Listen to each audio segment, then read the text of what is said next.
Hey everyone, so great to see you here on this Wednesday. Welcome to another episode of Edge of Legends. So good to have you. So excited. If you haven't had a chance to go check the recap, we'll do that very briefly. But first things first, let's all say hello and introduce who we are. Starting, of course, with Sidney Rubino. Sidney, tell them who you are and where. Tell them who you are and where we can find you on that sweet internet. My name is Sidney Rubino. I play Alona, the half-elf cloistered cleric, and my pronouns are she, her. And you can find me on the internet at Sidney Rubino. Yay! Awesome. Next up, Mr. Michael Powell, tell them who you are, where we can find you on that sweet internet. I also just realized I've been doing this wrong. I didn't have you guys introduce your characters. What I mean, I is did anyway, happening? Mhm. but Thank you. you're Thank welcome. you. Oh my. Well, I was like, I got this. I'm smooth. No, I'm not. Anyway, Michael, what are you gonna say? I'm Michael Powell, and I play the fabulous Rufa. And you can find me on my social media. We're doing pronouns. Forgot. Sorry. It is he, him, they, them. Hey, this is what happens when you ruin the flow. This is what I. So that being said, please, Ian, tell us who you are, who you're playing, and what your pronouns are. Back on track. I play Woodward. My pronouns are he, him, and you can call me Ian. So, You can call me. Sam, who are you? Who are you playing? Pronouns, what are they? Question mark. Hello, I am Sam Sterling, and I play Ichipukton Papakui, also known as La Pacifica Dorita, and our pronouns are she, her. Kylie, who are you? Who are you playing? What's all your pronouns? Hello, I'm Kylie, or I go by Kai. It really doesn't matter at this point. I play the Elven Ranger Shionibus, and we go by she, her. Awesome. My name is PJ. I'm the GM of Edge of Legend. My pronouns are he, him, and I'll be playing everyone and everything in between. Welcome to episode 33 of Edge of Legend. If you didn't tune in last time or might have skipped out, we have an amazing recap on YouTube. Go check it out. There's some beautiful faces there, including potentially Ra's Rave Party. So last time, what happened? Oh my God. So there's an interrogation and some questions over booze. There was some questions over booze with a certain devil lord named Ravon, who seems very dedicated to a certain elven woman. There was some religious praying, talking to some gods about what's going on in the world. There was some hooch. There was some talk. But more importantly, there was a bunch of things that are setting up to this moment, these two moments. And I want to start off first with Rufa. And then we'll take a quick jump over to, I think, Jonabus and Ilona, because I think they have to have a conversation about devils. But before that, Rufa, you are in an alley, in a Gripa Bear, a dark alley. The sky seems to just be a churning thick smoke of clouds, and standing in front of you is someone who keeps referring to themselves as darkness. Their lips kind of thin and peeled back, exposing tiny nubby daggers for teeth, eyes blazing red, goblin frame looking at you, saying, Darkness, darkness saw you. Pressure of Mathun, pressure saw you. Kill the mouth talker, thinking brain person. Darkness, darkness was his audience.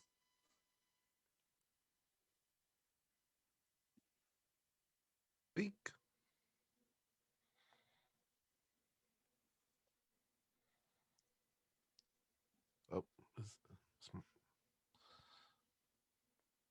Oh, Rufa said, "Speak."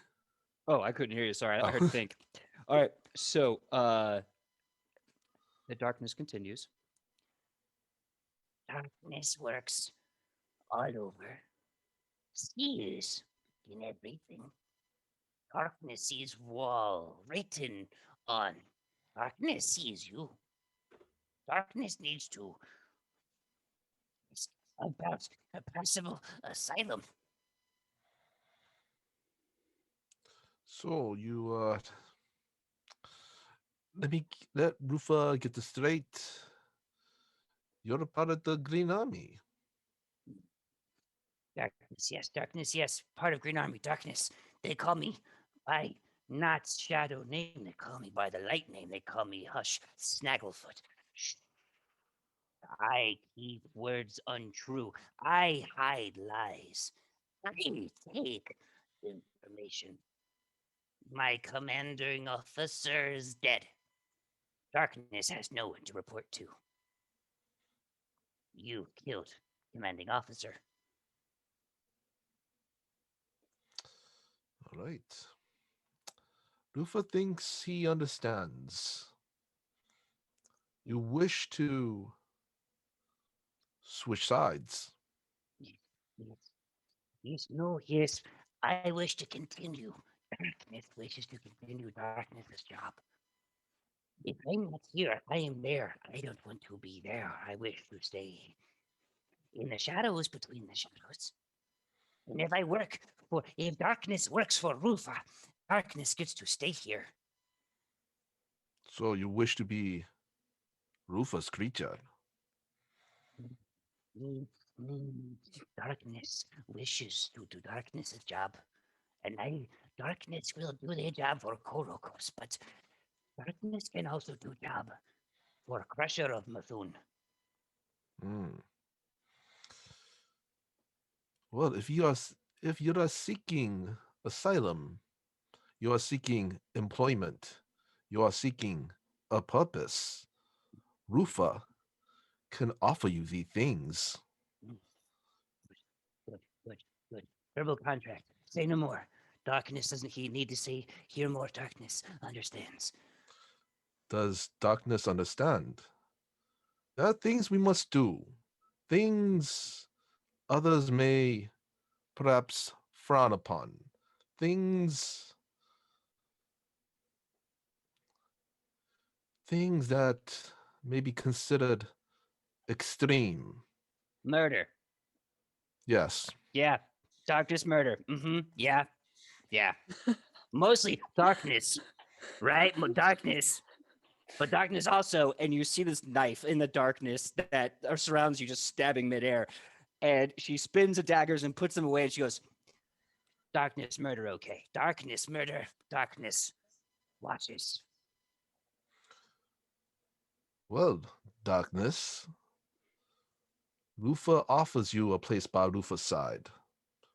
We shall become a thorn at our enemy's side. There shall be the pricking of their toes. Darkness shall be their limp foot, their bad ankle. Darkness will be the rain in their breakfast tea. Darkness will be there every terrible day. And then darkness will sneak off, find Oruva, and tell the Crusher of Mthun everything. But you must be aware, darkness will also tell everything to Korokos, because Korokos will expect darkness to. So, a double agent. Until one agent is dead. That could be of use. Rufa only asks what information Rufa offers, you will feed to Korokos. No. Therein lies challenge. Darkness has to get both. You think about it later. Darkness must go. and then the darkness dissipates. And as the light fills the alleyway, Hush Snagglefoot is gone. Rufa just kind of looks around and goes, well, that was an interesting interaction. That was suddenly becoming an interesting night. Perhaps it's time to check upon Madazan in the inn. All right. Harsh jump cut over to Elona and Shionibus. If you guys still want to talk about Ravon, if not, you don't have to. I know that was the cliffhanger du jour last week. I want to give you guys a chance to finish that up if you want to. Yeah, Sidney, you good? Oh, I'm good. I don't know why we wouldn't finish that conversation. Let's go. Because you scare me. No, why do I scare you? I I just don't think you know what you're getting into because I don't know. Right. Seems problematic. Do you want to start us off since I cut you off? With the knife hand. All right, rewind. I should have thought about what Alona was gonna say in this moment. You've had a week. I've had a week. Oh. It's okay. Improv comes and it happens. So Alona goes, "Why are you so obsessed with the devils?" You know, obsessed is a strong word. Interest, maybe. This is the second time that I've heard you mention them at all. I think correct me if I'm wrong. I think the first time was in the King's Cave when you stumbled onto the Temple of Ravan, and I believe that I said that if I let you do this, will you let it go? And you were like, This second time wasn't my fault. The second time wasn't my fault. He came for me. I mean, so what do you know about, given that you know a lot about gods? Tobias, you too, right? What do you know about these gods? Gods. Well, I don't want to speak on behalf of the cleric here, so I will let her go first. And would you prefer me go first? Whatever is more comfortable for you. I don't want to butt in on the subject. I need to know some things first. So you just said that he came for you. What does that mean? He has come a couple of times. A couple of times. Yeah. Jonas, what is it? He says he knows where someone who's really important to me is. And I don't know. Okay. Did he offer you something? Yeah, he offered up a deal.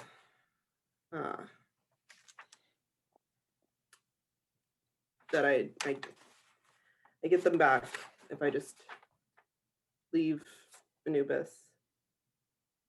Then I get him back. And he just shouldn't be there. I don't know where. Did you take it? No.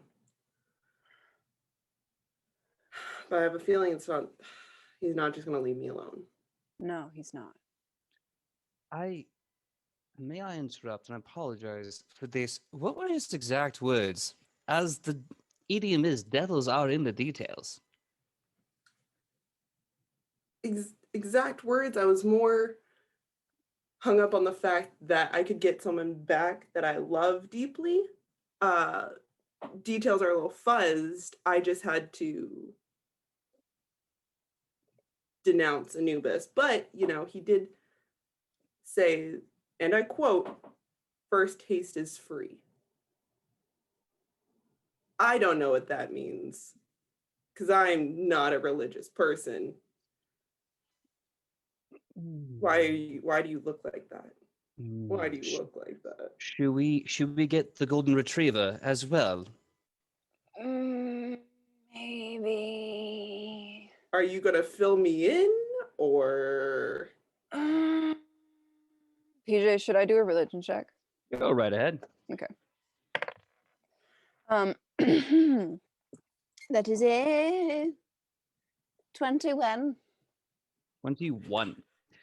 So, within the Astrogenicon, there are thousands, millions of stories about what each god has done. Not just before the War of the Seven Glories, but afterwards, too. It's very common in this book that many of the devil lords themselves try to convince by being generous, by being gracious. Like Ravan said, he's going to kill you with kindness.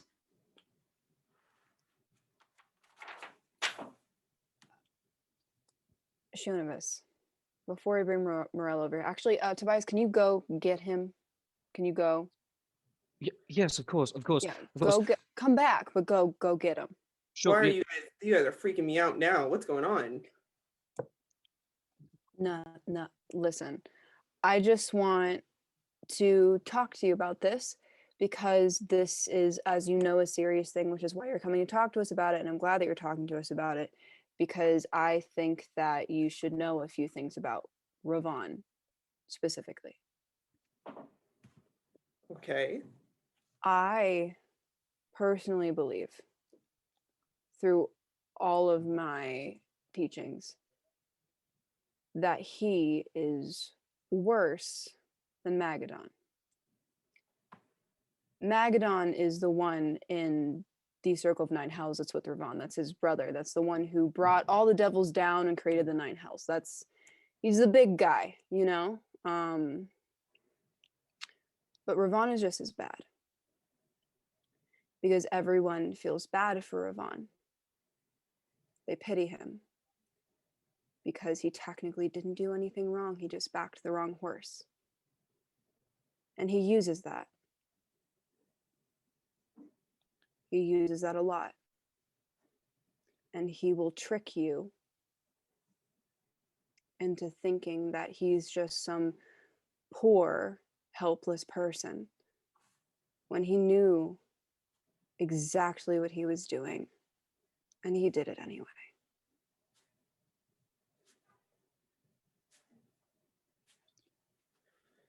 At this point in time, Morel is over there. He's heard the whole thing, and him and Tobias are kind of nodding knowingly. Their eyes glowing, by the way, as you're saying this. Like the Morel's golden eyes, the purple like petals are glowing, and you actually see petals dropping from his eyes. Tobias's eyes, his steel blue, like shield blue eyes, just glowing. And they say they start quoting the Astragenicon, even though Morel seems surprised. Tobias is used to this point, and they say, on the last day of the fighting, Ravan saw his brother and his failure. He lamented his choice and betrayed the great Magadon. Because of Ravan, Magadon fell, and with Magadon came all of the failures, traitors, and horrible alike. Magadon since has been deemed the betrayed one, because he honestly believes that his fruition was destroyed, that his trust was destroyed. And in doing so, he has branded his brother the traitor. Magadon is the corrupter of will. Magadon is the ambition that takes what should not be taken, what has no right to be taken. Ravan is the oppressor, the destroyer, the breaker of wills and souls. They live in the bottom circle of hell, and long shall they judge each other harshly, though they could escape at any moment. They never shall. The reason that his symbol are hooks and chains is because he will hook you in with sweet deals and sweet promises. But once he has you, he doesn't let go, and you are forever chained. He's the god of slavery. He's the god of betrayals. He is the worst of the worst. I'm so glad that you did not take that deal, but for some reason, you have piqued his attention, and once he sets his eyes on something, he doesn't necessarily let go. So we need to figure out how to get him off of you. There's just one thing. What if this time he's telling the truth? I asked Raw where this person is, and he said that he's not up with him who he worshipped, and so where could he be? Because as far as I know, that he's dead. He's dead. He's been dead for hundreds and hundreds of years. And so where could he be if he's not with Ra? So what if in his sick, twisted mind, he's actually telling the truth? Listen, I know this is hard for you because apparently the person that you care about just meant the world. I can tell.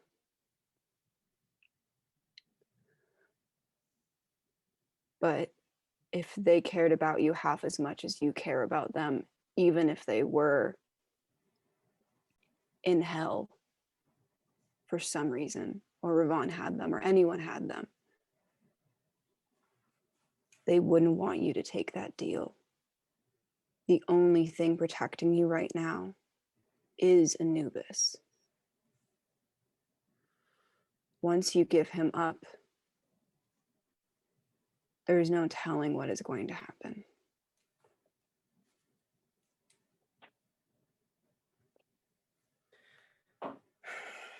So what's the game plan?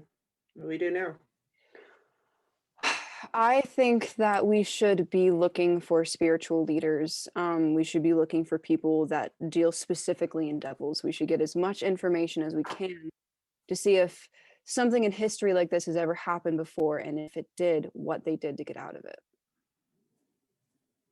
You see Morel sheepishly raise a hand. I know devil worshippers. Okay, where? It's a bit of a secret, and it's not something that we're supposed to tell anyone. This is punishable by death if we let this out. Who's we, Morel? Anyone who hears me say these words outside of Acadia.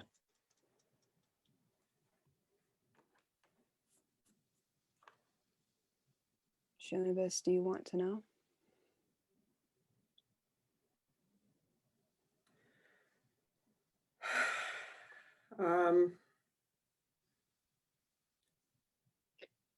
Yeah, I do, actually. You know, you're more hard rock than I expected, Merle. Like, I didn't expect this from you. Maybe like Woodward or someone, but not you. No, I'm metal. I have it's a cuirass. It's made of a reinforced reflexive metal steel. No. I can dig it. Dad jokes. If you guys want to have that conversation, we can make a stealth check and go somewhere quietly for that brief conversation. Yeah. Yeah. Yeah. Um.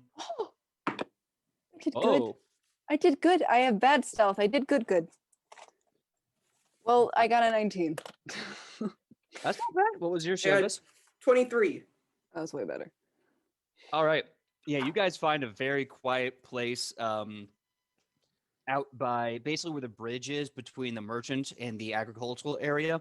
There's a nice rushing, first of all, beautiful scenic environment. The water is rushing gently. It's got a nice little like babbling sounds. It goes by. The sky's got this beautiful like the golden sun is cresting on the horizon as the moon is raising on the other side. Nighttime will be here. And the party's about to kick off. And so once you're there, Morel seems to kind of take a stance of like feigned distraction. He's looking off into the water, but he's very clearly talking to all of you. This way, it's like no one knows he's actually addressing you directly. The things I'm about to tell you are a secret that is shared by two nations that used to be one. This is a long, long-rooted secret that is not held in shame, but in power. When I tell you this, understand the only reason why I know it is for reasons I cannot go into. Acadia used to have 4 nations within its greater landmass. We eventually lost power. They fractured and they became satellite allies. One of those satellite allies is the nation of Enshelator. Enshelator tried to play both sides of the Great Dragon War the very war that caused the Great Divide in the first place. We do not fault them for this. They still aided us in the war against the dragons, but in doing so, they also worshipped the dragons. What they thought were dragons. Since the war of the great dragon conflict, and Shelator has had a mighty power resurgence. And they lead in politics, discourse, art, poetry. They are a beautiful nation, make no doubt about that. But the 7 heads of that state, the strongest families in the entire land, they pay lip service to the scaled gods, but they knowingly worship devils. They're mighty champions, they're great heroes. They call malefactors. The malefactors are devout believers of devil worship. So much so that they take the knee, give up their name, and ingest the blood and flesh of a devil, so that the power of that devil is inside them. They are good people. Make no mistake, they are good people. But they do this one very stupid thing. And also, malefactors, wickedly powerful people. Do you know one that would be willing to talk to us? Or do we have to go there and see for ourselves? You would probably have to go there. The malefactors, if you can imagine, are not very popular amongst the world. I've heard of one malefactor that has defected. I have no idea where he is. Well, Shunibus, looks like we're going into the belly of the beast.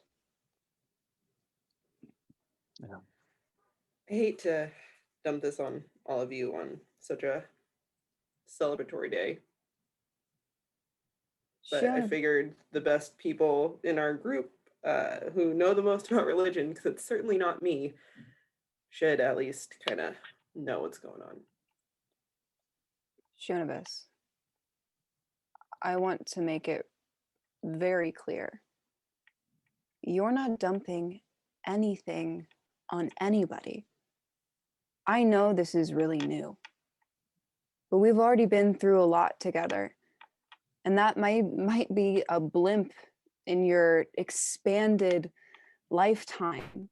But for me, this is my lifetime.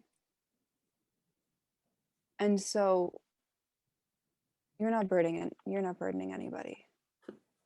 We want to help. Thanks, I appreciate that. I really do, Alona.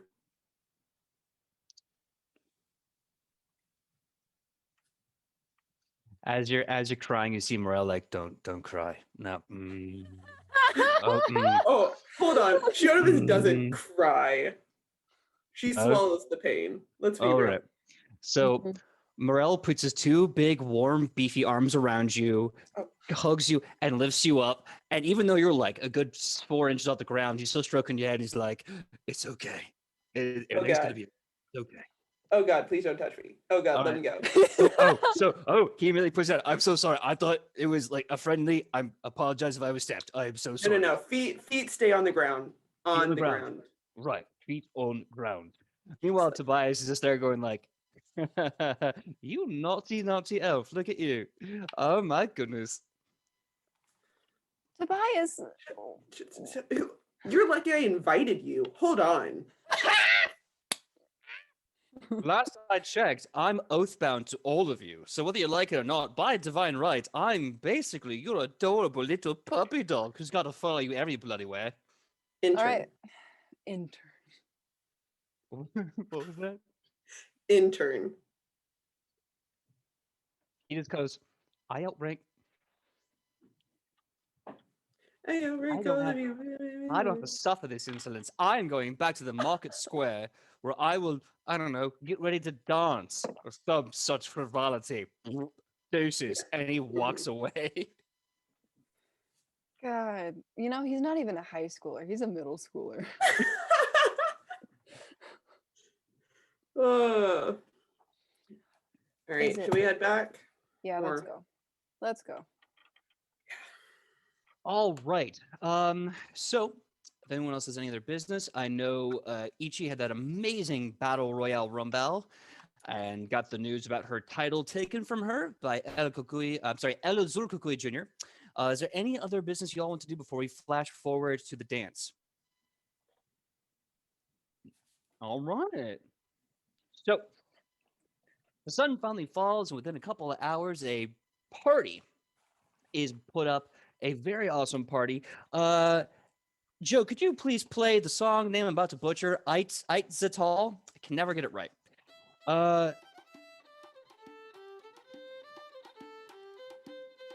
Agrippa Pano Bear is now rich with music, libations, food, spice, and amusements of all kinds.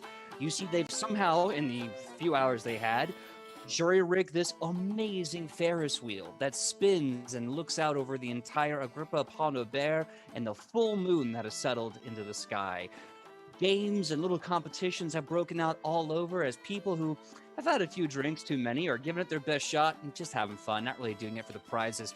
Everyone is in the city streets laughing, dancing, drinking, and partying because they survived. The whole army came to fight them, and through thick and thin, they still stand. So they're going to party.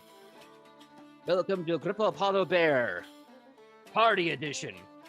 Now, there's a The lot. unknown 6th district. The No, we party don't go over district. there. We party there. The party district. I'll have to make that a thing. That's So, where the disco ball is. yeah. It's just what they named the abandoned warehouse for the raves.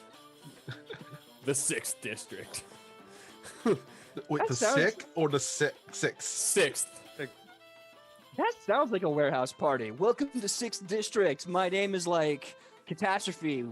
Are you on the list? Anyway, so you have so many different activities that you can do. People are already dancing, drinking. You see a whole bunch of people out and about. Now, I will say this to the chat. Chat, if you haven't already noticed, there is a poll today for today's episode, and the poll should say, and I want to make sure I do this right, because Lord knows I have a spicy past with butchering this. Poll should say, who should have the last dance? Now, throughout the night and evening, they're going to be having fun, role play, challenges, activities, heartbreak, who knows. But someone voted by the chat is going to be Agrippa Apano Bears monarchs for an evening. And just like a high school prom with the moonlight encapsulating them, these two will have the dance for the evening. PJ. This is why you have chat open as a person playing the stream. What? I just voted. Oh. I just voted too. And Oh, you have some spicy options in here. I don't know what you're talking about. How do I actually take a look at? There we go. If some of these happen, I will cry openly. All right. So the poll's there. When I have to announce the actual winner of the dance, that is when I will consult that. So that being said, let's do a quick little initiative off just to see who gets to go first in this evening of evenings. The NPCs are out and about, so I will probably also give you what they're doing, or something related to that, as we go.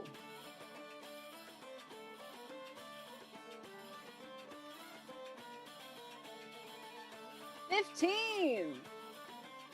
15 for Sidney. At Oh. 1. Oh no. You're Rufus distracted got- by how hot the darkness is. I mean, yeah. I just want to sing Rufa got a 1. Ian, what is yours? are we using our perception for this? Yep. Great. I got a 28.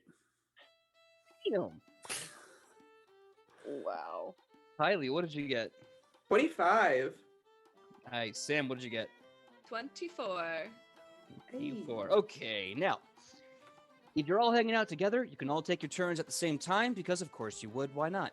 But if you break off, Turns will go in that order. If you break off with someone else, whether it be an NPC or a player character, you guys can share that initiative until the time of RP is done. Understood? All right. Without Yes. further ado, let's have fun and get drunk. So, going first is going to be Ian. If there's a party, there's hooch, and that's what Woodward's going after. Is there any sort of two things? It's about time he finally gets a bun, since it's the only thing the city's worthwhile for, and right after that, some hooch. So if there's like a bun boy stand, or if I have to go to the store, I don't really care. I'll walk. That's exactly what I was thinking. I was gonna be like, first thing, Bun Boy stand. Bun Where boy is it? stand. Yeah, where is it? All right. Well, since you guys both want to go there, would you be willing to share this roleplay initiative and go to the Bun Boys? All right. I'm all for it. So you guys go to the Bun Boys stand. That amazing warm sugary glaze smell fills the air immediately. The nice mild night breeze mixed with this warm vanilla orange zesty glaze just brings you to second life, and you can see the booth just down the road. You see both Selma and Teresa. You see both Bill and Ted themselves there, and of course you see Antigone, who again has just made fast friends with these four and just kind of wants to keep hanging out with them. But all five of them just kind of look at you and go, "Hey, great to see you. Welcome to the Bun Boys. How can we help you?" I'm here for one thing and one thing only. Same thing I get every time. I need an original bun. None of the stuff, none of the fancy stuff, none of the revisited, reinvented, deconstructed. I need a bun, and I need it warm. All right. They immediately just a few seconds, and they shove up this big, glazed, beautiful bad boy, warm, and you can just see that the oozy frosting is still shiny and wet. I'm starting to salivate. Yeah, it looks good. For such a mighty treasure, the only thing Woodward can assume is that he's supposed to give them all his gold. So he's just going to put the bag of money on the table. I think he's going to look over at Ichi and say, "You know what? One more thing. Could I have an Ichi latte but leave a little room on top?" Of course. Selma and Teresa look at each other and are like, "I told you it'd be a hit. I didn't know the wee one would want it. This is amazing. Go get it." So they make up an Ichi latte and they give it to you with just a little room on top. Ichi, what do you want? Do you guys have like a bun flight, like a taster bun sets? The five look at each other and they'll go, "We'll do something really quick for you, just right quick." It takes like a good 5-10 minutes, but they get these little like this big size pastry with the different glazes on it and the different ingredients and stuff, and they go, "You got the original, you've got the chocolate original, you have the strawberry covered chocolate variant, of course you have the new orange and chocolate that they just introduced. You also have the deluxe. Now that's got the vanilla in the dough with fresh cinnamon brown sugar worked in as well. Now, granted, we use the original frosting, but we decided to add to it a little something extra. So it's just a classic, but with more quality put into it." Oh, and can I get a triple order of that? What you just showed me, 3 of those. Three of the flights or 3 of the deluxe? Yeah, All right. 3 of the flights, please. Babe, can I get a It's been a standard? long day. Started with a love, please. 3. And they put them out in front. Hold on. They look at you. They can see something's like sad behind the eyes, but they're not registering what it could be. So they just go, "Oh, love.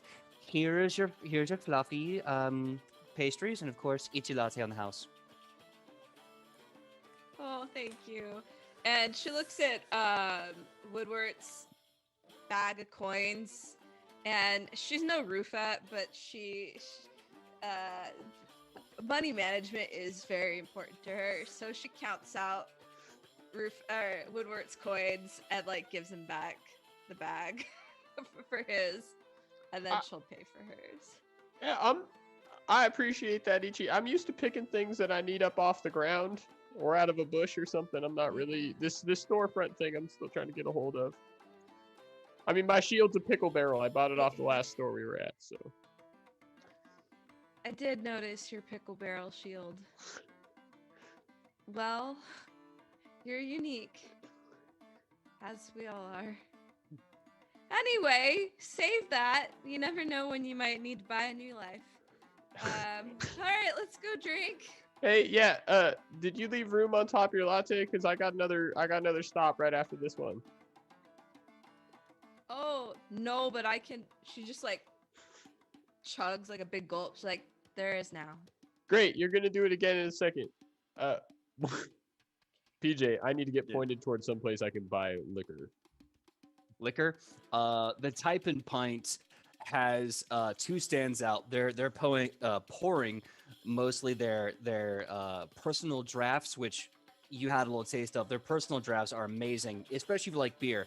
If you want something a bit more in the liquor department, the owner that's Type and Pint has his own whiskey distillery that he calls the Lost Cork, and the Lost Cork is basically a smaller booth next to his Type and Pint, and there's a bunch of just brown jugs with like handwritten labels on them, and you can just smell the nice fermented like single batch coming from here. Perfect. Woodward kind of he's not really addressing any of the issues with Ichi. He's just kind of just having like a tag along, just like, yeah, let's go. And so the entire time he's just really encouraging about it. Okay, look, you were at the Type and Pint, right? Yeah, you've been there.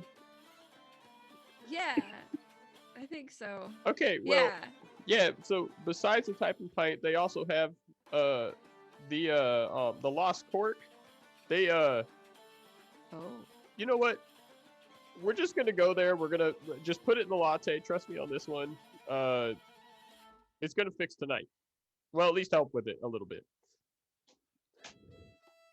She'll like reach in her bun package and just like shove one of the mini buns in her mouth, and just between chews she's like, okay, what are you saying? Did you start with the classic? You don't start with the classic's a finisher. Did you even check? No, Okay, you're we're right. gonna. It's the deluxe. Yeah. Start with the deluxe. Great. Okay. Then. Okay. So. Complex flavors down to clean flavors. I know. There how we it go. works. Cool. Okay. So. I need. He's turning now to. Sorry, I realize like in my head I'm playing this out. He turns to the Lost Cork, the person behind the bar, and says, "Okay, I need how many shots did you put in your latte? It comes with 3, right?" Oh, I don't know. Whatever that seems right. We'll I call it don't 3. make it, Balance I it out. just I brand need it. I need 6 shots, and I need them on the table, and then we're gonna eat 3 for you, 3 for me. We sip on it for the night. All right, lad. Sounds like a plan, little man. I just Gnome. have a gnome. All right, gnome. Listen, I have a question before I do that. Do you want to feel the whiskey, or do you want to taste the whiskey? With the way that we're going, I've got many more years Ichi ahead of me interrupts. to taste it. Oh, Ichi interrupts. She's like, I want to feel it. you heard her. All right. He takes 6 shot glasses, puts them up, takes a bottle, pulls the cork out. You can smell this astringent nail polish, this rough like motor oil just emanating out of this bottle. and he says, "It's like we call this paint thinner, because if you put this on a wall, it's a wall no more."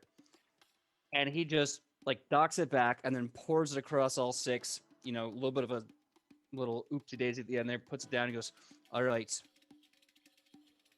that'll be total for the 6 shots. That'll be 5 gold pieces. And if you're really gonna take these, you either have a death wish or you're gonna be mixing it. So if you're gonna mix it with your lattes, I recommend you please make sure there's no milk or milk-like products, because you're gonna have a bad time." Oh. What's Is that how the lattes work, though? okay? Yeah. So, you know what? If we drop the shot in and it starts to curdle, we just slam it. Okay. That's right, and then we'll know which Yeah. which side we should be on of this, and then Wait, we know is it- next time. Yeah. Yeah. It hadn't won't like fully mixed yet, so it's like separate and it Right. like mathematically is a different And then experience. if we drink our lattes now, we'll have both hands open to take our other 2 shots on the road. You're right. Yes, I like the way you think. Let's do this.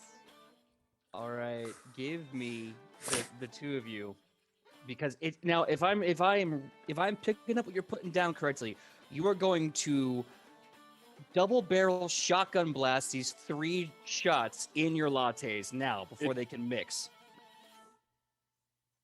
Yeah, I think we're going full Irish car bomb. All right. Yeah. Cool. Give me a fortitude save -4, the both of you. Coming in hot. Yikes! Yikes! Yikes! Yikes! Let's see. 15. Woodwork got a 23. So with a -4, getting The a party 20. just started. I have a +11 in my fortitude save, and I rolled a 16 on the die. Yeah. So, Woodward, you take this, your belly feels very warm. And you feel excited. You have an adrenaline pump just moving through your body. Your eyes now feel like they're saucers, and everything's become increasingly significant. You feel jazzed out of your mind. You've basically just had, I guess, the equivalent of Four Loko. But you know, if Four Loko was made off of like pure grain alcohol. Bam. This drops into your gut, and the warmth hits, and the warmth in your cheeks fires in. Your eyes start getting what you start getting extremely shaky and manic, but you also get this kind of like feeling of like gastrointestinal stress. You're starting to feel bubbling, bubbling, and you're tumbling. She just says out loud to nobody in particular, "It's the bubbling," and she's gonna take another bun and just shove it in her mouth. So the owner looks at you, both very impressed, and he goes, "Let me give you something with at least some taste." Takes out another 2 glasses, gets this thin bottle, corks it, pours it, puts back, and he goes, "All right, this one I call Brand New Day, because you hit it and it feels like it's going to be a great day no matter what. It's a very warm, soft taste, with back notes of spice and vanilla, and it burns like a nice warm blanket all the way down to your tummy. It's a great time. Sip it. Please don't insult me by shotgunning it. Just sip it. Don't shoot it." Can do. Now, Ichi, I know you've been down this road, but as a good friend of yours, I'm going to tell you we should walk over to a bench and sit down before we can't. Got good ideas. Woodward picks both of the glasses up and like he sits to a bench, and if Ichi sits down with him, Mm-hmm. Yeah, she follows. he looks down and is like, "Oh wait, Ichi, I'm not entirely sure what happened in that ring, and I don't know if you want to talk about it, because sometimes right after something like that, it doesn't help. But what always helped me is my friend Mush. So if you want to hold on to him, I'm sure he'd be more than happy to have a friend since there's so many feet around. Yeah. Where's Mush? Mush? Mush? You suddenly see Mush just come like bounding out of nowhere, and his whole body is just like vibrating with excitement. He jumps. Are you sitting? You're sitting down, right? Yes. So he jumps up, he jumps on the bench, and then jumps in your lap, and kind of like when an emotional support dog knows, oh, it's cuddle time. Human needs the love. He just kind of excitedly gets in your lap and like lifts his head up to you, and he's like, A good Mush. Oh, You're he's the best good. Mush. He's the only one. I know you're feeling down, and I don't know if this party's gonna help at all. But I figure by the end of it, if we sit down and if you do have your thoughts about what you need to do next, at least you'll have a direction to travel. So we can sit here as long as you need. Direction Oh, would be off this bench. not yet. No, not yet. Okay, good. That's Not a ready. that's a easy mistake to make. I've done it myself. Yeah, I think we'll find where you need to go as well. We've kind of been everywhere else. And I'm pretty sure our mission or whatever we're supposed to be doing, tip of the spear. It'll probably take us someplace that'll most likely cross a path to yours as well. So, and he holds the shot out to Ichi, and he says, "We're gonna sip on this, but the first drink's to paths intertwined and new steps taken." Paths taken and winding steps. It'll work. awesome. I'm going to put a pause there. That was great. Ian and Sam, I have you drunk on a bench with buns and a badger. Next up, Kylie. Kylie, I need two things from you. What is your initial intent of this party? And a free perception check. Oh no.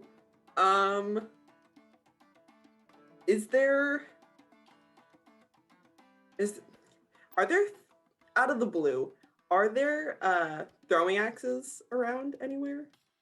There are a few games to be played. There is a test of strength. There is, let's see here in my notes. There's a test of strength. You have an artwork booth that you can get artwork done and made of you and buy it. There's also ring tosses and, yeah, some throwing weapons for fun. But since everyone's drunk, they're all incredibly blunt.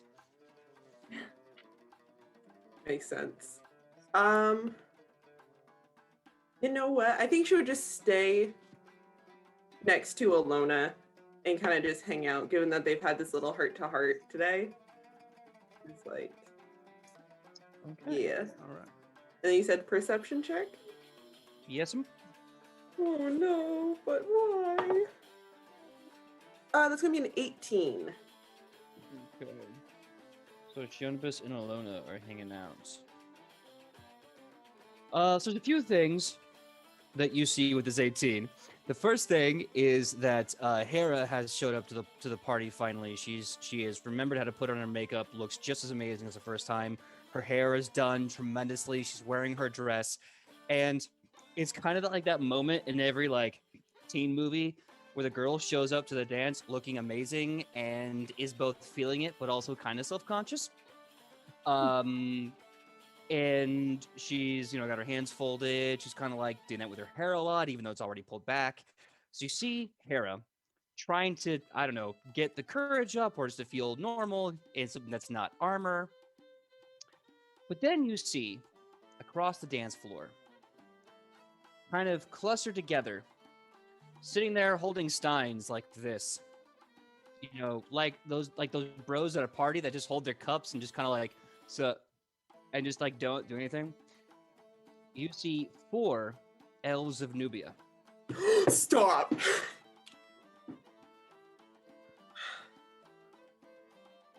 Do I recognize any of them? Give me another perception check with a +2. Ooh, okay. That's gonna be a 19. Okay. You see, standing in this kind of quadrad formation, individuals that you do recognize. To go back to that part of the notes. You recognize Horuset, Tasha Montu, Domut. And if you need me to spell this for you, let me know. And last but not least, you see an elf that you recognize who seems to be missing a piece of his ear.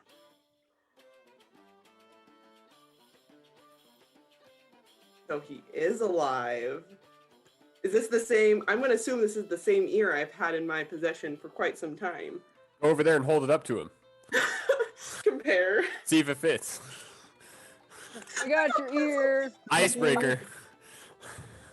Okay, so I found your ear. Look, can I just double check that it's yours? Like, great way to start. Ooh, okay. Gonna turn to Alana. Way calmer than Kylie is currently. Hey, Alana. Do you wanna meet some old friends of mine? Yeah. I'd love to make new friends. Just so you know, this might not be a positive conversation. Heads up. And she's going to walk over and like try to be behind them so they don't see her coming. Give me a stealth check. Had a feeling. That's gonna be a 27. Oh yeah, hell, even your own shadow doesn't see you coming. Yeah, absolutely. Are you just gonna like Batman and surprise them, or do you want to kind of hear what they're talking about? Let's hear what they're talking about first before I make myself known. All right, so the other 3 are sitting there, and they're actually speaking in the Nubian language, from the dialect of your citadel, and they're saying things like, "Look at this square. Look at this structure. Yes, it's effective, but it's a little primitive. We could open the whole thing up, put the buildings in the center, and that way there'd be more efficient walkways. Yes, that we could do. What about the water? They're not ready for water control yet, but we could give it to them. No, they're not there yet." And then you hear this one voice going, "Gentlemen, please. This is a festive moment. Look at the joy that I'm expressing right now.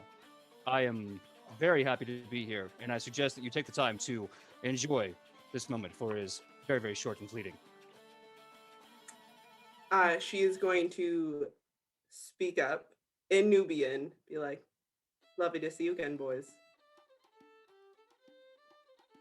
And just stand behind them, like arms crossed, like a badass. And so the others turn, and they just kind of swear in their gods. They're like Kodoset's like, "Set on fire. What? Where did you come from?" Meanwhile, the one who was very like, "Let's enjoy the party," goes, "Oh my, I'm very surprised by this. You are very stealthy." You always had the best expressions. My husband did say he loved my expressions the most. He found me to be very dramatic. One thing I'll never forget about you is your demeanor. That's for sure. Yes. My apologies if I am too formal this evening. I am having libations at a party. Yeah. She's going to take off the necklace and hand it to him and be like, "I think this is yours." He grabs it. He looks at it. He is quiet for a very long time as he's looking at a chunk of his own ear with a story behind it. Where did you get this? You know, I convinced some orcs I was their god. Yeah, you did. Yeah, you really effing did. Yeah, you did. Hey, PJ, why you like Pathfinder? You know, sometimes your players convince orcs that you're gods. So, he looks at the ear and looks at you.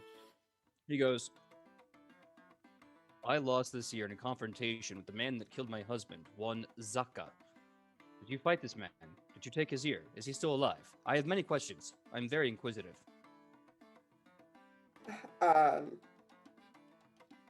First question, no. Second question, yes.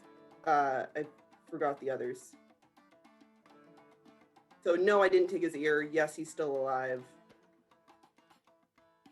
He's running an army that he thinks I'm in charge of. Mm. You know, the Exemplary. usual. Exemplary job. He takes the ear. He tries to put it on his own ear. He kind of stops, realizing, goes, that's a fool's errand. And he just kind of awkwardly sticks it in his pocket. And he looks to you and he says, so, sister, what are you doing here?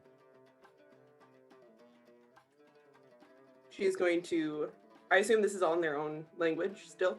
Yeah, everything is in Nubian, and Alona has probably no idea Oh. what's going on. Yeah. No, I thought it was Elvish. No, I have no idea. Do you, do you she's speak great. El- Oh, that's right, you do, yeah. Yeah. She's going to turn to Alona and be like, this is a new friend of mine. Her name's Alona. Treat her kindly. Do you want me to try and fix that for you? The elf, one Akhenaten, looks to you, and he says, no, I think I will keep it as a, and this is, of course, isn't common. I will keep it as a reminder. Of course. Understood. My hubby-bubby wouldn't want me to be killed, and seeing the great folly of a fool that I was is a good reminder that what is more important is to be alive and not to be angry.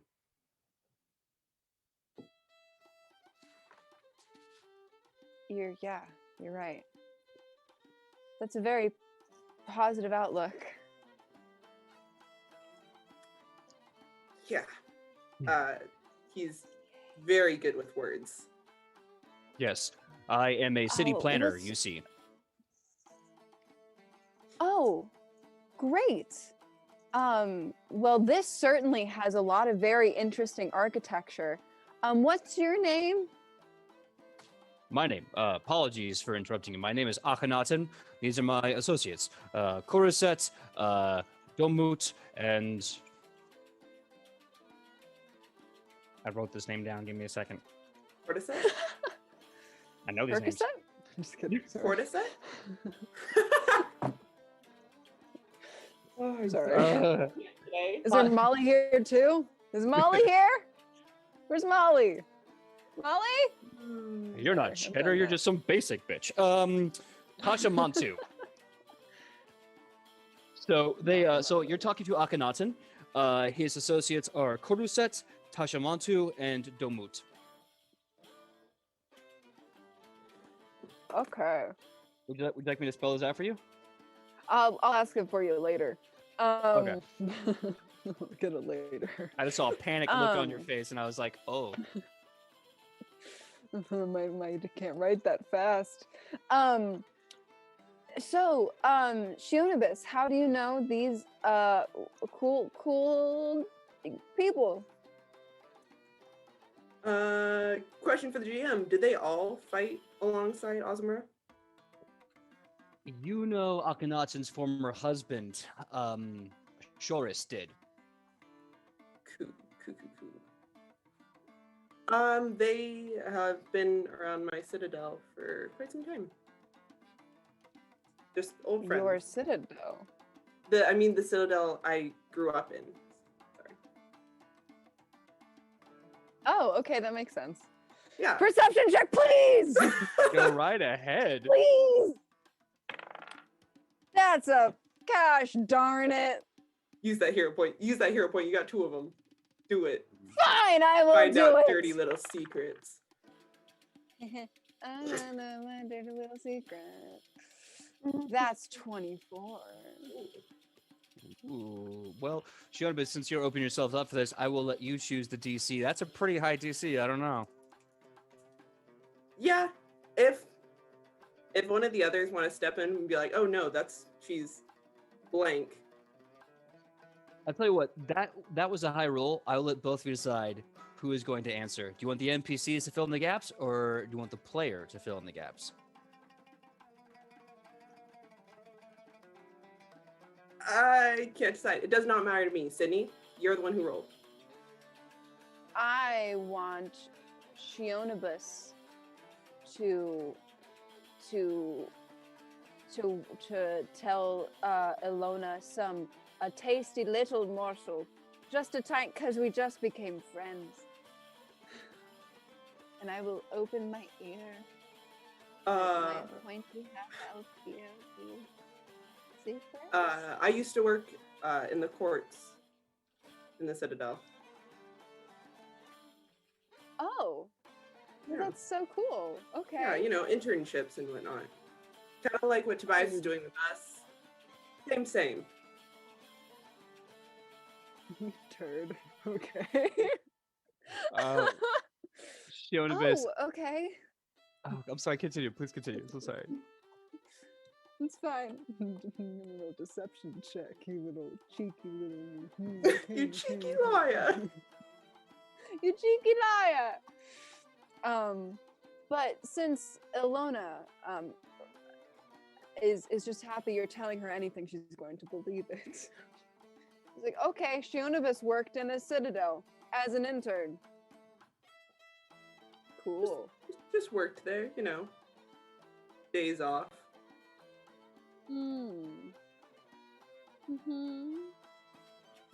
PJ, I can see the wheels turning and it's stressing me out. Kylie, give me a perception check. Oh no! I cannot wait for that guy to be like, that's simply not true. Just like immediately just like bust in. Yes. I mean, PJ, do you wanna tell chat who he's based on? Because they already kind of guessed it. Oh yeah, no, absolutely. Man, if I knew I was gonna get a hero point for guessing. Same. As soon as you open your mouth, like the first sentence, I was like, oh my god, it's Holt. Yes, Akhenaten is based off of Captain Holt from Brooklyn Nine-Nine. I had this planned out since Zaka and Shionibus had their fight in the ring, and I was like, oh, I can't wait to introduce this Captain Holt character. That is a 19 for perception. Speaking of Captain Holt, you can see, and Ian, you read my damn mind, that he is totally about to rat you out. His finger's about to raise, he's taking a breath, and he's got the look on his face like this is incorrect and must be fixed and addressed, and he's about to speak. Intimidation. Yes. Stare him down. Damn it. Oh, okay. You're about to try to intimidate the world's most powerful city planner. Go ahead and roll an intimidation He's check. based on Holt. And just like that alone should be enough just warning tape. I am essentially a god to like a majority, like half of this world. So what's the worst that can happen? A horse. That's going to be a 19. 19. Okay. What do you say? What do you do to Akhenaten? Just the most, just stare down like you're like stone face. Just... Yeah. Okay. You're giving the stare down stone face. He raises his hand, and as it descends, and I apologize if I got your backstory wrong, so here we go. He basically does a knife point and says, Who you are addressing, madam, is one of the many princesses of the elven court of Nubia. She is not just some intern. We would never dare ruin her reputation with making her an intern. That is an insult to her rightful place within the court.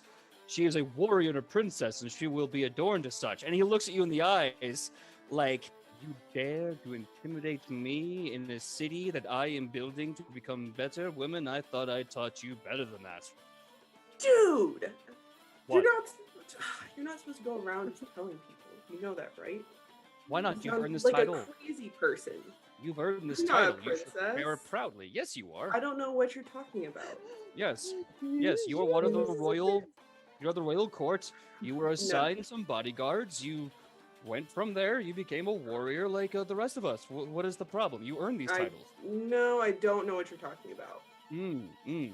Oh, I Got it. see. It is a ruse. It is a farce and a charade. Right. And he turns back to Alona and he goes, listen, everything I just said was a charade, like a game. Nope, you blew it. You blew it. You had one job. I'm You- very good at games. I'm good at this. Uh, Give me a chance. Ooh, Alona is going to. This is Alona.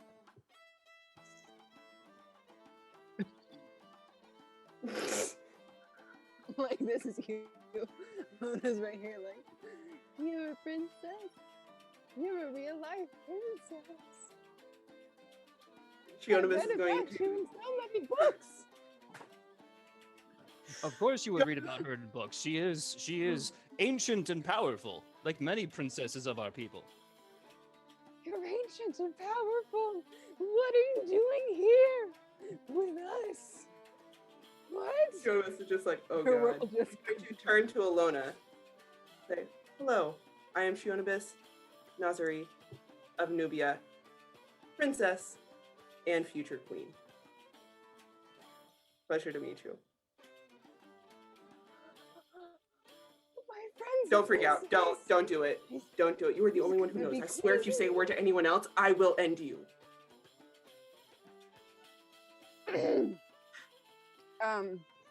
Alona pulls it together. And she's like, Shionibus, as your friend, I will not betray your trust, and I will not tell anyone about the fact that you're a princess. That you're a princess. I will not tell anyone that you're a princess, because I know that means a lot to you to keep that a secret. So I will. do it. Thank you. She's gonna turn to the rest of them. And you all, what are you all doing here? Because I know why he's here now. Why? Horus just goes, we are here to help Agrippa upon Aubert grow. They've already sent out a tester city called Chester, and they wanted to make sure that if they were to grow more cities and become a bigger city, that they could plan to do it as best as possible. So they hired us from Nubia to come here and city plan the expansion of Agrippa upon Aubert. During a world war. Well, no one told us there was a world war. When did you find out? Three seconds ago when you said it. Oh god, oh god, oh god, oh god, oh god. Okay. The Orisha coast protects us, and from what we've heard, the enemy is orcs. Oh, looks like I'm having a bit of a drop here. There we go, I'm back. Sorry about that. So he says the Orisha coast protects us, and the orcs that we have around us are just artisans and good merchants and builders. They have griffins.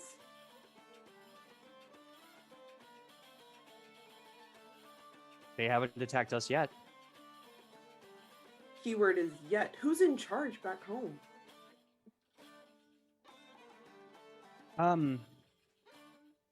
The immortal magistrate. The royal throne is currently empty. There is no mortality, no death yet, but the throne is currently empty, and the magistrates are ruling instead. We believe your holy father has gone to the Red Wastes. Of course he has. He's stubborn as. Anyway, okay. But nothing has happened. Demons are under wraps. We're all good. Domuch just kind of goes like, "Oh yeah, demons? No demons. We're good. We're cool. We're cool. Cool. We are fine. We are good. No demons in these lemons." That's not convincing at all. Give me a perception check. That is going to be a dirty 20. He is lying his ass off. There are so many demons. You are such a terrible liar, and you always have been. I'm not. No, I'm a good liar. I'm like Akhenaten. I'm a good liar. What? She's gonna look at him for the truth. Like, look at the other one. The other one goes, "Okay, during negotiations between Suzuku and Nubia, the Red Waste is actually splitting open and the whole new second looking glass effect has kicked in. Set has been basically going on a one-man army with all the demons and all the devils of hell. Meanwhile, we can't control them all and the Orisha are not helping. We don't know why. They're busy with something else. A few Orisha have helped out, but most of the demons are now invading Nubia and the Red Wastes and we're running low on god power."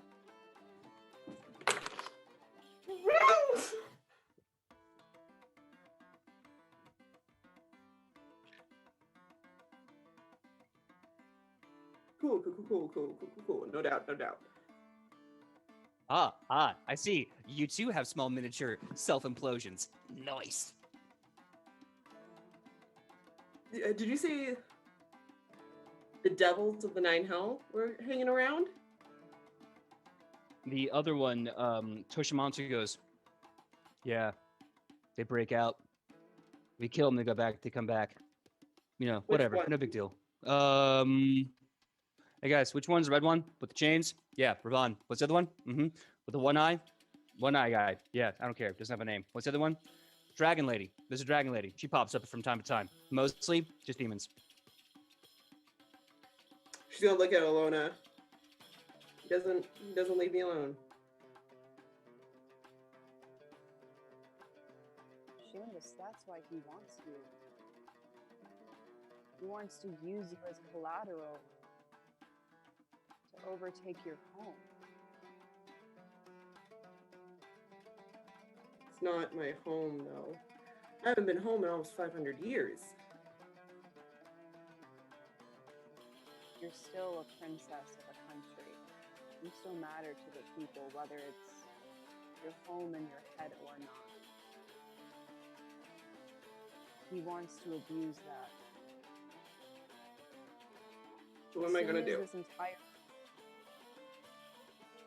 As soon as this entire thing with the Green Army is over, as soon as we stop Mengelma and we bring the world to hopefully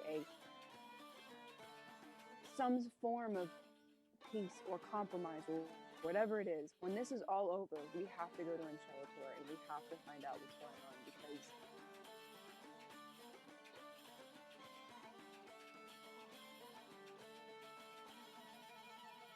I don't know. I don't know what's going to happen, but we have to fix it.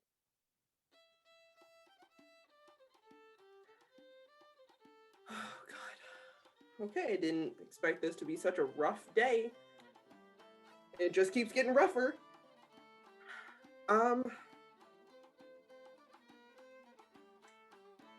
Send a letter back home for me.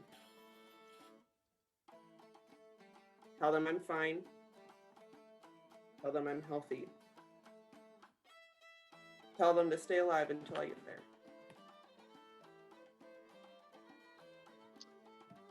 They nod. And Nakanaten goes, "Yes, princess, we will do this for you." And makes a nice big, like, respectful bow and show. can she like catch him halfway and like push him back up? Like, no. Yeah, you push back and he goes, ah, yes, the ruse, the charade, the farce, of course. He talks to the other three, and he gives them commands in Nubian, basically saying, you three, go back to the residential district in the house that they gave us. We're going to prepare for a letter, let them know what's happening. We will not leave our post because we are still working as city planners for Agrippa upon a Bear's expansion. They leave. Once they're gone, Akhenaten kind of sits there. He seems to be fudging with something on his finger, on his hand. And he looks at you and he goes, my princess, I'm sorry. The ruse. My friend. There's something I wish to give you. All right. You see him take a ring off his finger, takes your hand, puts it into your palm. It's warm. It's warm from the heat of being on a finger for a couple 100 years. Closes your fingers around it, so now your hands are gripping it like this. And he says, this was my ring to my husband. I no longer need it. He's not here. I'm no longer a married man. And I have the only token I need to remind me of him and myself, the us that we were. I don't need this symbol anymore. But you will. So please, take the Ring of Horus with you. You know, did his husband die the same travel as Ozmara? Yeah, his ex-husband, Horus, was Awesome Ra's battle buddy. That's right. Okay. You know, I think we both lost something that day. Yes. Take this ring, and we'll both remember him. And the wise words of a great princess. They may take our blood, and they may take our land, but they cannot take our final stand. We will kill those bitches where they dare, and we will leave them as blood and air. Spoken like a true royal. Damn right, princess. I'm sorry, the ruse. Damn right. Assistant to the royal party. Yep, okay. Alona, let's go. Let's go.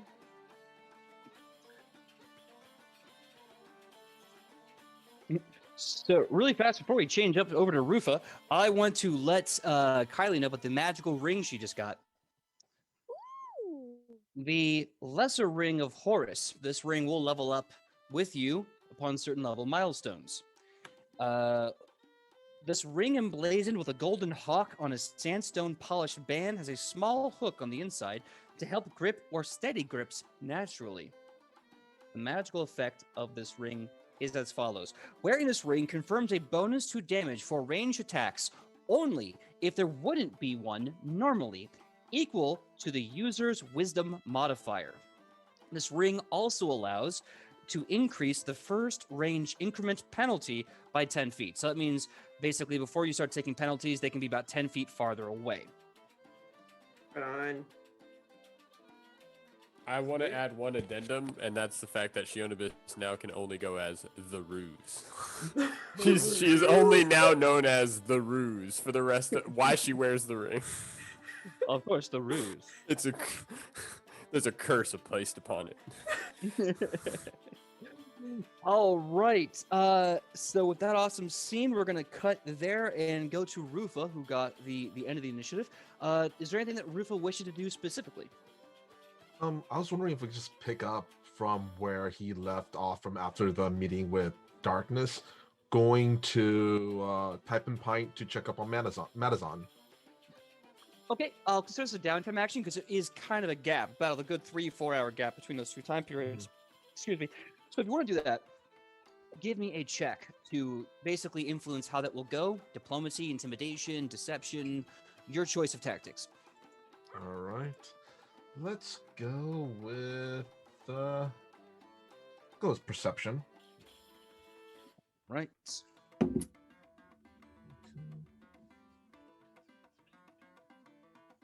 22. 22.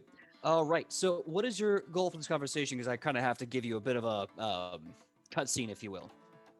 Oh, I was expecting that.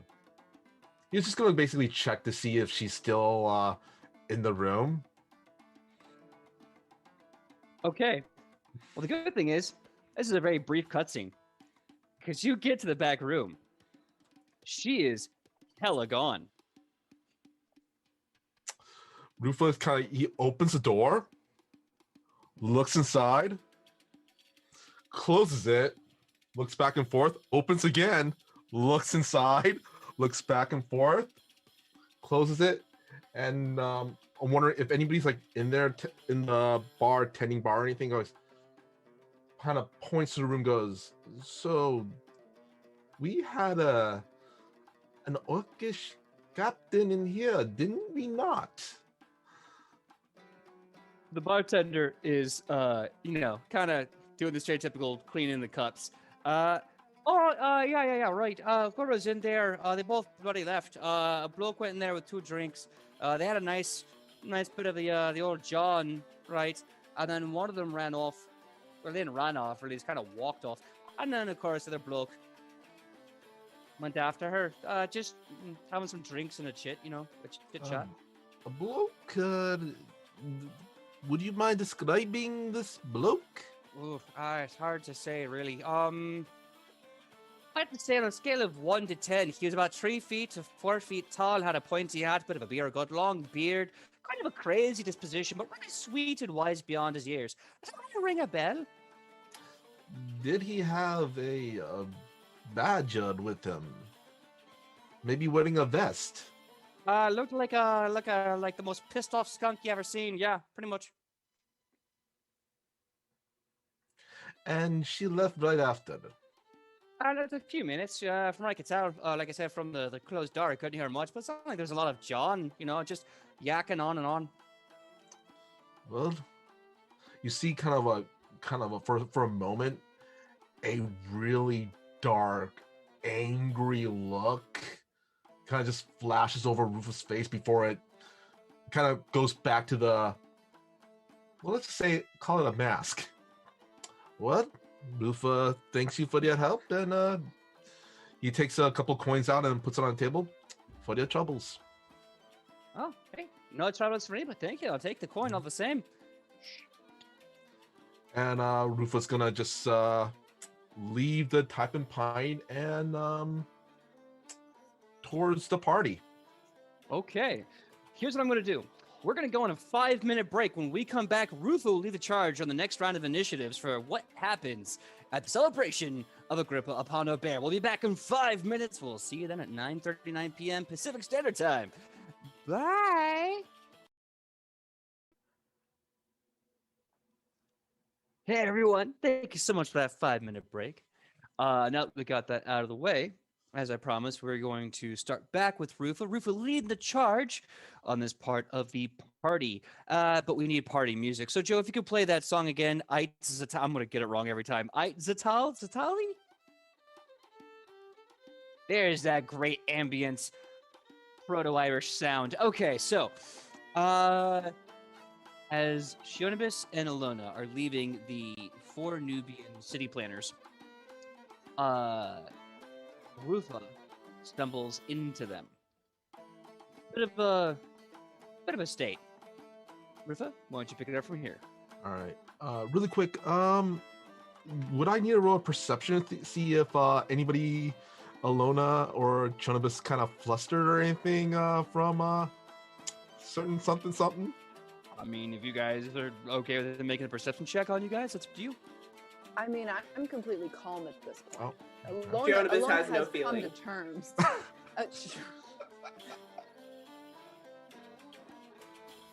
All right then. All right, we'll take it from there. All right. Rufa shows up.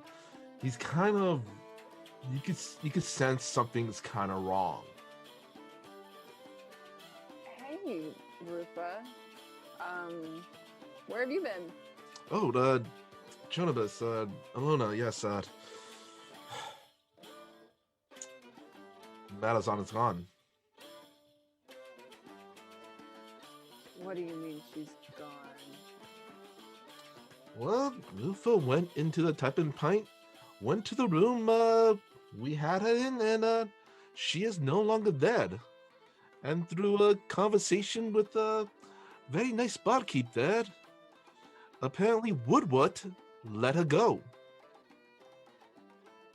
Again? Yes, again. Oh. I honestly shouldn't be surprised at this point. Well, maybe he has a really good reason. Maybe. Same reason he had Madazan leave, let go, and now Madazan has I'm not Madazan, sorry. Retroactive that Xanakin. Anakin, sorry. Xanakin.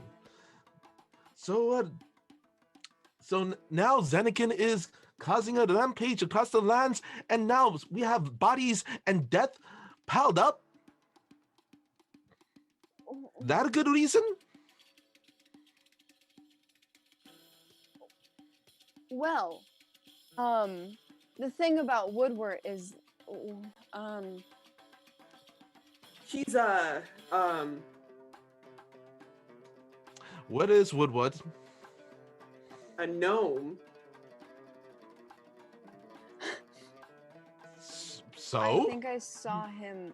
I think I saw him with Ichi getting buns earlier. I don't know if they're still there. But we should probably talk about this because he failed to mention it when he came to Ichi's fight. So it means that maybe he wasn't hoping we'd find out, and we have. So we should talk to him. Oh about yes, that. words will be had. Words will be had. And Rufus gonna kind of start speed walking over to Bunboy's stall, All right. walking so- with authority. Like how Vince McMahon would walk.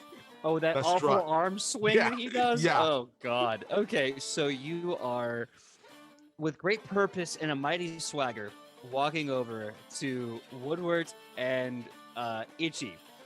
We got to now Woodward and Ichi. Ichi, I would imagine, quite drunk on this bench by the Bun Boys station. Ichi, please, open the scene as you're quite drunk.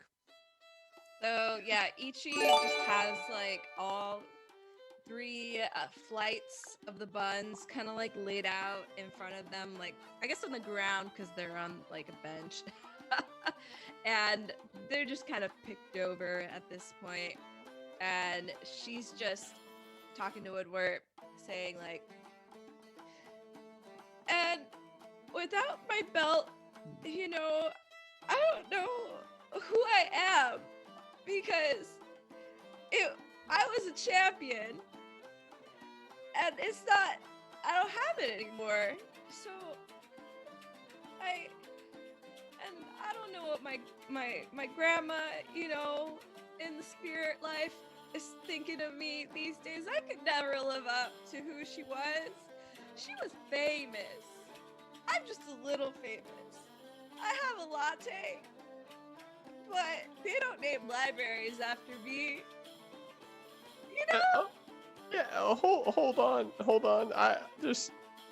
I want to point out something.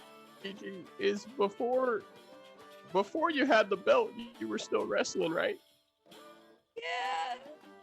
You still had the name.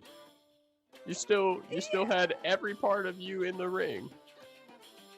Yeah, but I had to prove myself, you know, coming from a long line of luchadors. They're just like, oh, you know, it's the privilege of being in a luchador family. Yeah, I had to prove myself. That was me proving myself, you know? I'm sure. Here's the thing though, is if there's one thing I understand about wrestling from seeing you fight, and well, we met you. You were in middle of wrestling. The harder the fight, the bigger the victory, right? Now imagine the Yeah. billboards. Ichi travels to faraway lands to reclaim her belt. Belt brought from Asmacon back to rightful owner. Oh. These So you're saying these we are could, posters. like, make that part of the marketing Oh, we could the definitely. story? If anybody can do it, it's Rufa. Speaking of marketing and Rufa, Yeah, you're right. Rufa comes walking over with the same purpose and swagger. And behind him or flanking him, their choice, of course, they can do whatever they want, is, of course, Alona and Shionibus. And if they decide to not be here, that's their choice, all the same. But for one thing is certain, Rufa is here. Ichi does not notice like anything about Rufa's vibe, and immediately is like, Rufa, we need to talk about my branding. Sam, Come roll. on. Sam, I need you to roll a vibe check. Can you do a vibe check? Give me a perception check. It's a 10. Oh wait, a perception check is a 19. Okay, Oh, okay. So you're checking the vibe, right? Your vibe check. Whoa, bad vibe, bad Oh, vibe check. She notices the vibe and she's like, maybe later, you want a bun? Because she figures whatever problem he has could be solved by a bun. Fact. Itchy, get itchy. We will talk later. Now he turns over to Woodward. You can almost see like the storm clouds kind of gather in. How? Why? I'm gonna need a little more, bud. I'm Madison. right. Yeah. Are She's no longer in the where we kept her. yeah. I mean, I let her go. Why? I didn't see a point in keeping her around if we got everything we needed. So you let a person we were fighting in battle who slaughtered numerous amounts of innocent people. Just let them go. Just let them go. Yeah, Rufa, cause to the rest of the orcs, we're still walking around. We're let go. Do you not know we are in a war and we have been tasked to be the tip of the spear to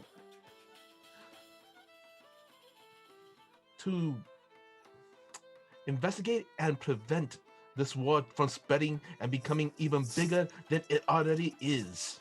Yeah, Rufa, I do, but I didn't think that entailed or even came close to covering tying someone to a chair and beating them. Well, who said we beat them? I mean, she looked pretty rough when I walked in. Lufa did not touch her? Alona? You were there?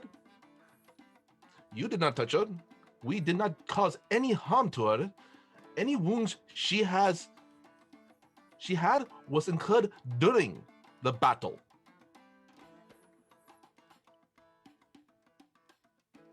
Alona, can you anything about this?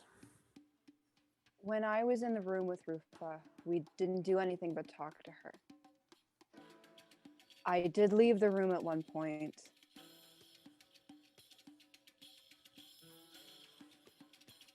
And I don't know what happened after that.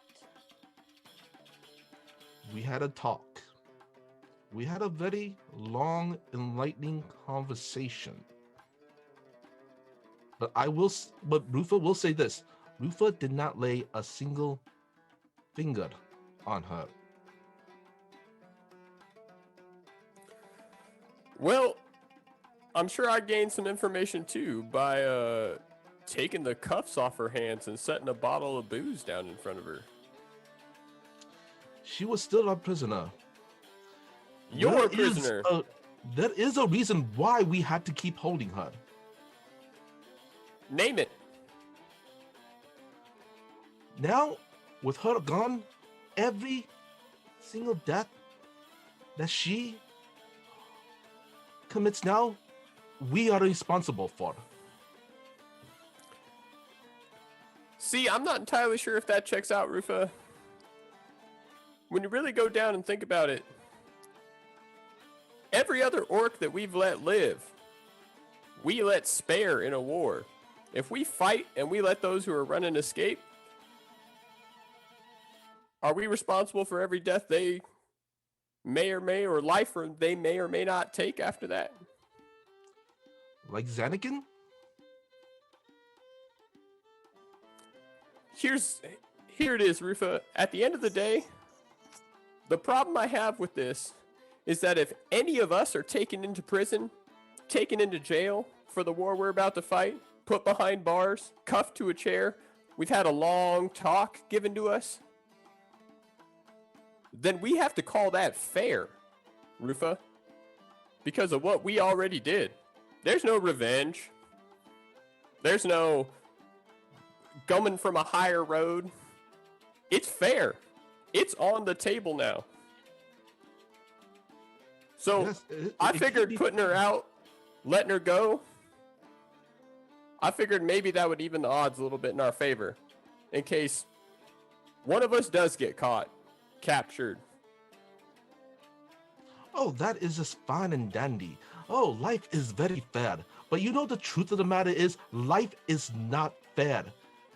People die, people lie. It happens all the time. Why don't you ask the people of Bryax? The people at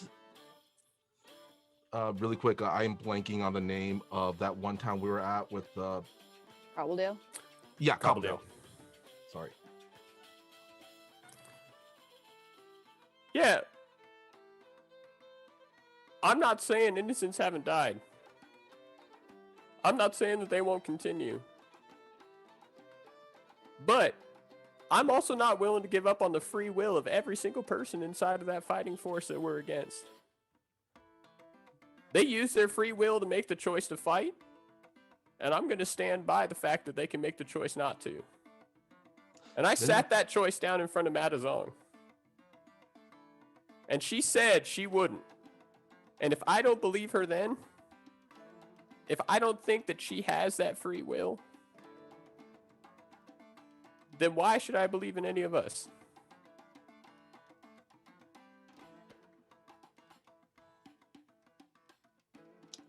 You have betrayed this. You have betrayed the trust of this fellowship. This duty that we have agreed to take on. Now, we have failed with Xanakin, and now with Metazon, we have failed once again. Well, guess what, Rufa? Life ain't fair. I'm getting a drink. And Woodward walks off. Rufa's gonna walk off, just kind of looks for a moment, just stand there for a moment, and walks off in the opposite direction. All right. Before anyone says anything else, I do want to say I know fights are hard. I know you guys worked on that beforehand, and I thank you for bringing a harsh but necessary reality of roleplay to the show. Both you get hero points for that. Yeah, and I think just because that's super heavy, I want to cut through it. Michael and I have been talking about this, everybody. Yeah. We talked about it. We want to make sure everyone was good. I know we also have plans. Yeah, we haven't had that plans. argument. We haven't had an argument like that yet, so we just wanted to put that one out there for the folks at home. Absolutely.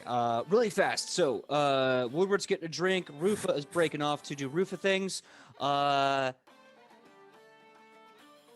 Rufa, give me a perception check.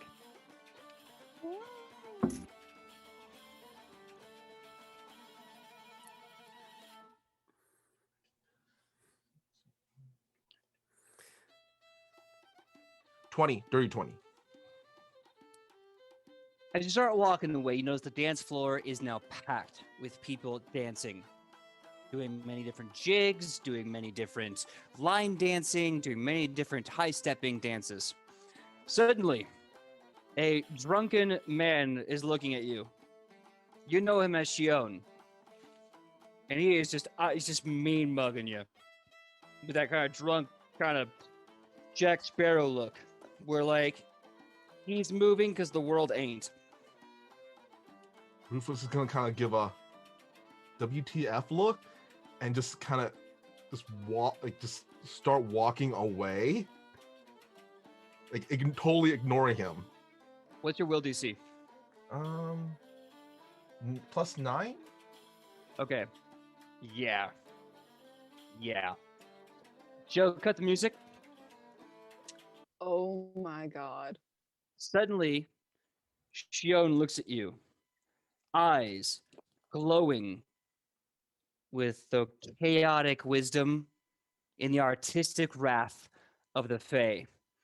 This beer gut, broad shoulders, high stepping warrior of Agrippa upon a bear and one of the few human acolytes of the Fae god of song looks at you and he says, Rufa of Grasset, master of the Here dance, we go. defeater Here we go. of Krampustin, I, Shion, of the high step, hereby challenge you to another step in the gods of the dance trial. You are hereby witnessing the gauntlet proper thrown at your feet, and if you walk away, you leave ever the failure of this grand challenge. But if you beat me, you're now one behind, closer to the stony to the pedestal, of being the god of the dance. So here I am, challenging you life. Do you accept my challenge and dance in the waves of Agrippa upon a bear, or do you walk away and you suck? Rufus gonna walk over to him. His usual light, airy accent is gone. His look is total like ice. Ooh. Friend, you do not want this. Not now. And actually, I would like to attempt a intimidation check. Sure thing. It'll be at a -2 because Okay. you have been properly threatened and challenged by one of the many gods of the dance. All right.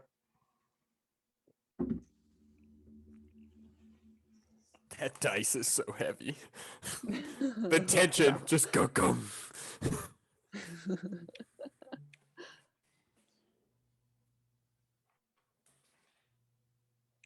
-2, right? -2, yes. 25. Yeah. You have beaten it by a few. You have now demoralized Shion. And he kind of steps back and he goes, I'm just doing my job and giving you the title chance. If you don't fight me now, we could do it on a day and time of your terms. But I mean, we got music, we have plenty of place to do it, and to be honest, I'm proper pissed. So let's go. Rufa's going to okay, his accent comes back now. Friend, any other day, Rufa would be happy, more than happy, to accept your challenge. But today is not the time nor the place, and Rufa is definitely not in the mood. And if you want to set a time and a place, we will. We'll set it. We will draft up a contract tomorrow on time and place, but not right now. Sure. Okay. Listen, you're having a crack of a time. I'm very aware of that, and I don't want to ruin your good crack. So, how about this? How about we meet with our dancing shoes around 12:30 tomorrow afternoon, once I've been able to sleep off my hangover, and we'll just see what happens. that is acceptable. All right, well, there it is. I'll see you there. Until the meantime, Rufa, you have been challenged by the gods of the dance. All right, back to the dancing, you piss drunk bastards. Joe, if you could, please continue playing the music again. And Wolfa's gonna stalk, I don't know, over towards the pier. That's where everybody goes to brood, right? Chonobus, that's right? We brood at the pier. Yeah, doesn't everyone? Okay, Don't, Rufa's gonna go Just brood at don't- the pier. as long as you don't Okay. touch the fleshy blue stuff. Don't go in the water. Don't go in the water. Don't touch Half's kids. It's a bad time, my dude. By the way, the pier. I'm gonna give you the proper Agrippa upon Obear title for the pier. Because I don't believe I got to mention it last time. It is called the Moitalgorm Pier. Moitalgorm Pier. The Moitalgorm Pier. Mhm. Now that being said, so if you're going to be, I want to make sure. So if you're going to go sulk at the pier for a bit, will you be leaving the party for the rest of the evening, or are you going to come back later? For now, I think he's just gonna lead the party. Okay. Send me a private message if and when you want to come back in and Okay. all that good stuff. Cool. Okay. Now, that being said, top of the next initiative, we have Ian. Ian, you've had that moment. You're going back to get a drink. You're going to the Type and Pint, correct? Not the type and pint. The missing cork. The Lost Cork. The Excellent. lost cork. Excuse me. Because the idea is you threw it away. Where'd it go? Oh, we lost the cork. Oh, no. He got in a fight with the other half of Woofa, and he's gonna need to drink it out. He's gonna be following Ichi pretty quick. Awesome. So, Ichi, are you going with Woodworks to get a drink at the Lost Cork? I think after seeing the altercation, she sits there for a little bit, and hoping Mush is still with her Yeah. lap. Mush is with you, totally. And I look at Mush. Does Mush seem to want to follow Woodward? I think he's totally fine staying away. They've existed separately, so if he has a warm and happy lap to sit in while someone's like petting him, he's happy to be with her. Okay, so she'll kind of like give Mush a pat, and then look up at Shionibus and Alona and say, you guys want to talk about branding?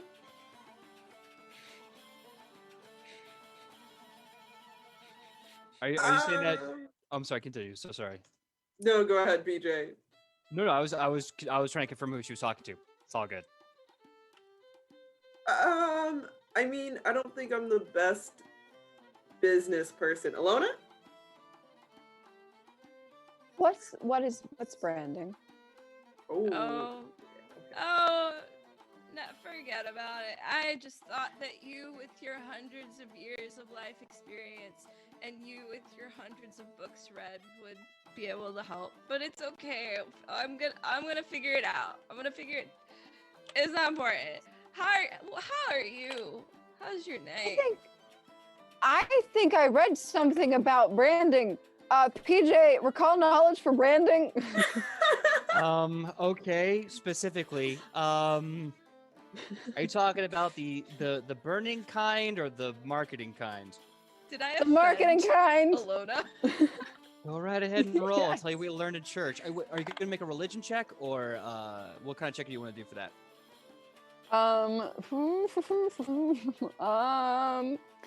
I guess religion or Okay. lore. Or lore.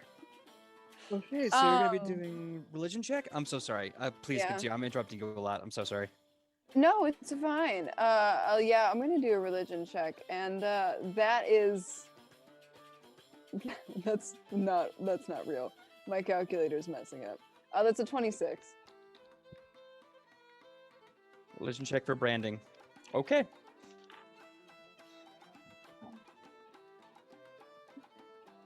You remember a very small sector of the Astrogenicon devoted to the devils and the things that they do and all that kind of stuff. And you remember hearing about a devil lord named Al Muhammia, who is the contract and the deal. He is, if all the devils do deals and contracts and whatnot, this guy specializes in the most diabolical litigation.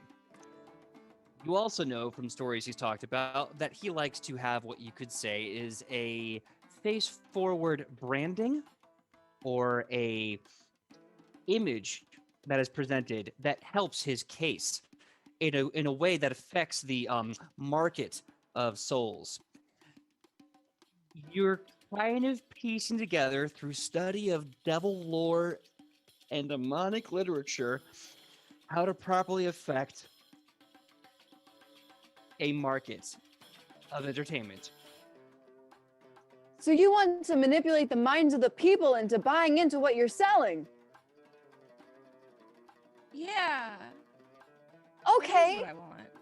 Great, we can work with this. I've never done this before, but I'm very excited. So, your brand, you're strong, you're small, and you like lattes. That's a good start, but I think we can really build on this whole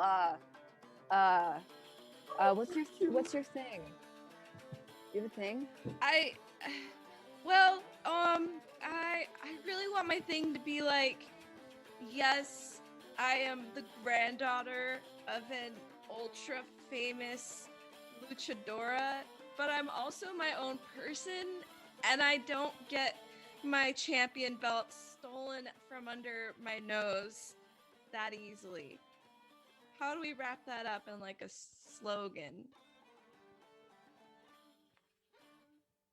You had your champion belt stolen?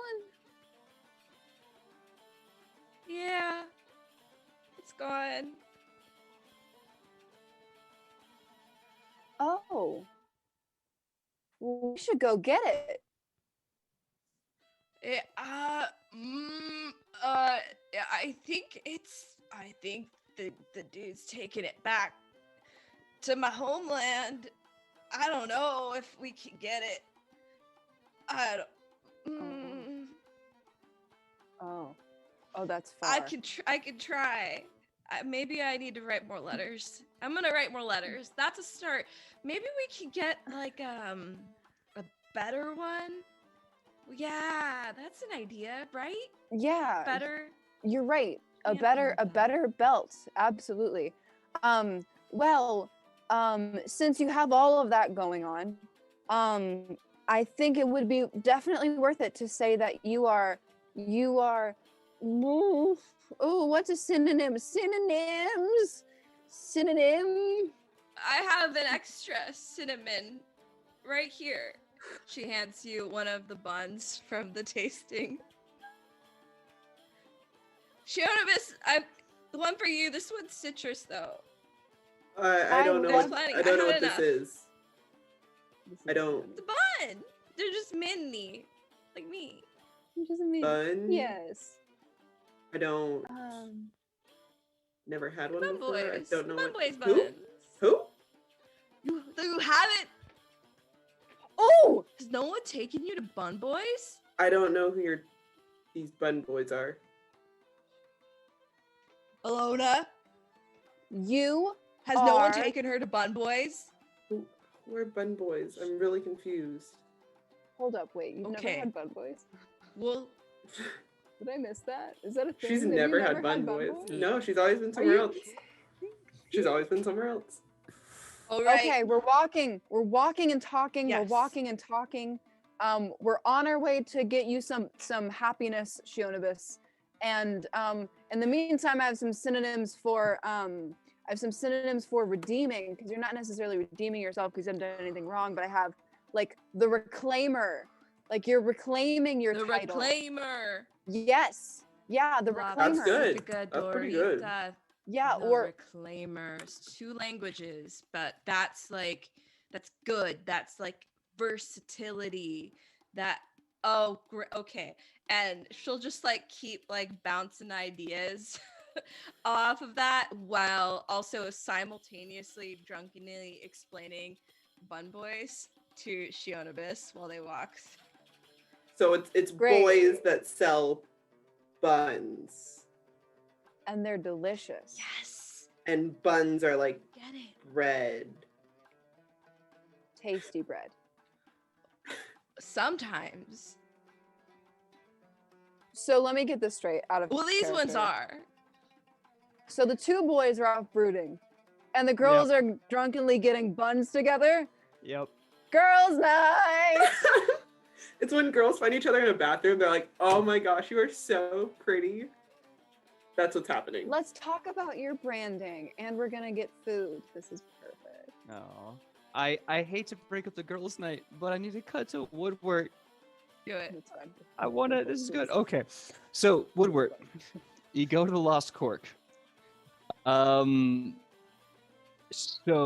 you're at the Lost Cork. And there's more people now behind the Lost Cork. The new drink. The new drinks, I should say, are very popular, much to the joy of the Typing Point, as now they have this second business that's starting to boom. What do you do? I think that Woodward's definitely going to walk up, and he definitely has a grasp on the number 5, so he's going to pull out 5 of those gold coins and throw them on the table and ask for what he had before, which I do understand is 6 shots. Nice. So the bartenders are all over the place. The whiskey bar is getting popular, and they're doing double duty. So one goes, all right, I'll be right back. Just right there. Hey, can someone help me? I need to take the top. All right, whatever, go. And he runs off, and this other guy comes up, and he goes, oh right, yeah, let me get you that. So what did you have before? Do you remember what it was like? You guys called a paint tinner. Right, paint tinner. 1 second. Thinner. Yeah, that was it. You kind of hear some pouring and some like, no, I think it's the wrong one. Hold on, no, hold on. You hear some shaking, some stirring. No, I think it's the wrong one. And then finally, 6 shots in front of you. I think you just see those like little hands go up, 6 shots in front of you. Woodward puts his the 5 gold. I think they said 5 gold from beforehand. Yeah, the little hands that played up. It goes like, yeah, 5 gold, please. Okay, that's 10 gold plus the buns was like whatever. I'm trying to make sure that I think I spent like 15 gold tonight, if not 20. Ends up he just grabs all of like the 3 drinks and like that the shots in between the fingers kind of thing. Mm-hmm. And he just kind of quietly is like, thanks. And he goes to walk away. He's gonna sit away from the party under like the kind of a lamplight situation, and he's gonna unfurl his patch of grass.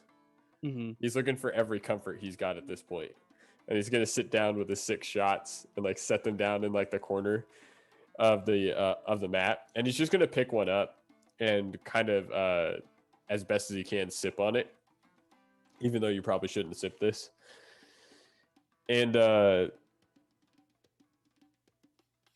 he I think he's gonna spend his time there, and I think he's gonna reach out if he can, maybe in his thoughts subconsciously, but like somehow reaches out in case this does come up to anything later. To the last place he felt comfortable was in the presence of the nature goddess, who had the antlers and the greenery around her and stuff. There's 3 gods I'm talking to now, and I can't keep them safe. I can't keep them straight at this point. Sorry. It's totally understandable. It's quite all right. You're thinking of Nadir, the That was goddess it. of the green end of nature. Yeah. Yep. Are you trying to summon her, or are you just thinking about that No, moment? I think he's just thinking about it. I think he's just literally trying to find like a spot where he can sit and consider what he's done as a whole, instead of just the singular action of what he thinks is right. Okay. And I'm totally fine with ending the scene there. So you're drinking a few of the shots. You have like one. How many? Like just yeah. Oh, he probably goes 2 in and then realizes that it would be a bad idea to keep going. About this time, as you're sitting in your patch of grass, you see another gnome kind of like sheepishly walk up to your patch of grass. And they go, "Hi, stranger. I see you here having a little patch of green. What doesn't really sit around here much often, having a few drinks to yourself. And last I checked, it's mighty lonely to drink by your lonesome." Yeah. My name's Woodward, and I've got. Well, I'm 2 in. So, take a seat and tuck in. What's your name? He sits down, crosses his legs. He goes, "Oh, this is some mighty fine grass. You know, you don't get to see grass like this in a place full of stone. You don't get that. That's why this here is magic." Yeah, I came across this with my friends. I'm pretty happy to own it. It especially helps when I'm in these here cities. Now, you said you had a friend. Who? Where? What now? Yeah, I got a friend. Their name's Mush, but they're helping my other friend at the moment. Just kind of, yeah. Yeah. Have you ever heard of a person named Deka? Do you know that name? No. Yeah. I don't know nothing about her personally from stories what I've been told. She's a bad demon. Devil's made her a queen. She's a bad demon. And apparently she's a gross, sickly thing. She'll kill you. That's why they named the poison after her. That's why they named it Deka's breath. Because Deka's breath will take your breath away. Hey, I'm farther in than I thought. I haven't caught your name, and this is real heavy to be sitting down and talking to someone about in the party atmosphere. The gnome grabs you by the wrist, pulls you in, and whispers into your ear. The archdruid says, "Hello."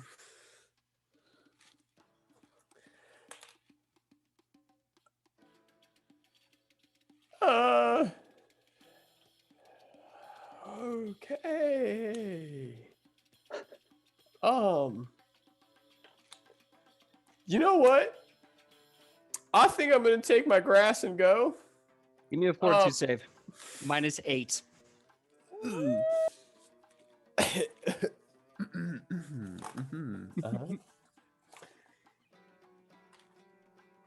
Great, I'm working with a +3 now.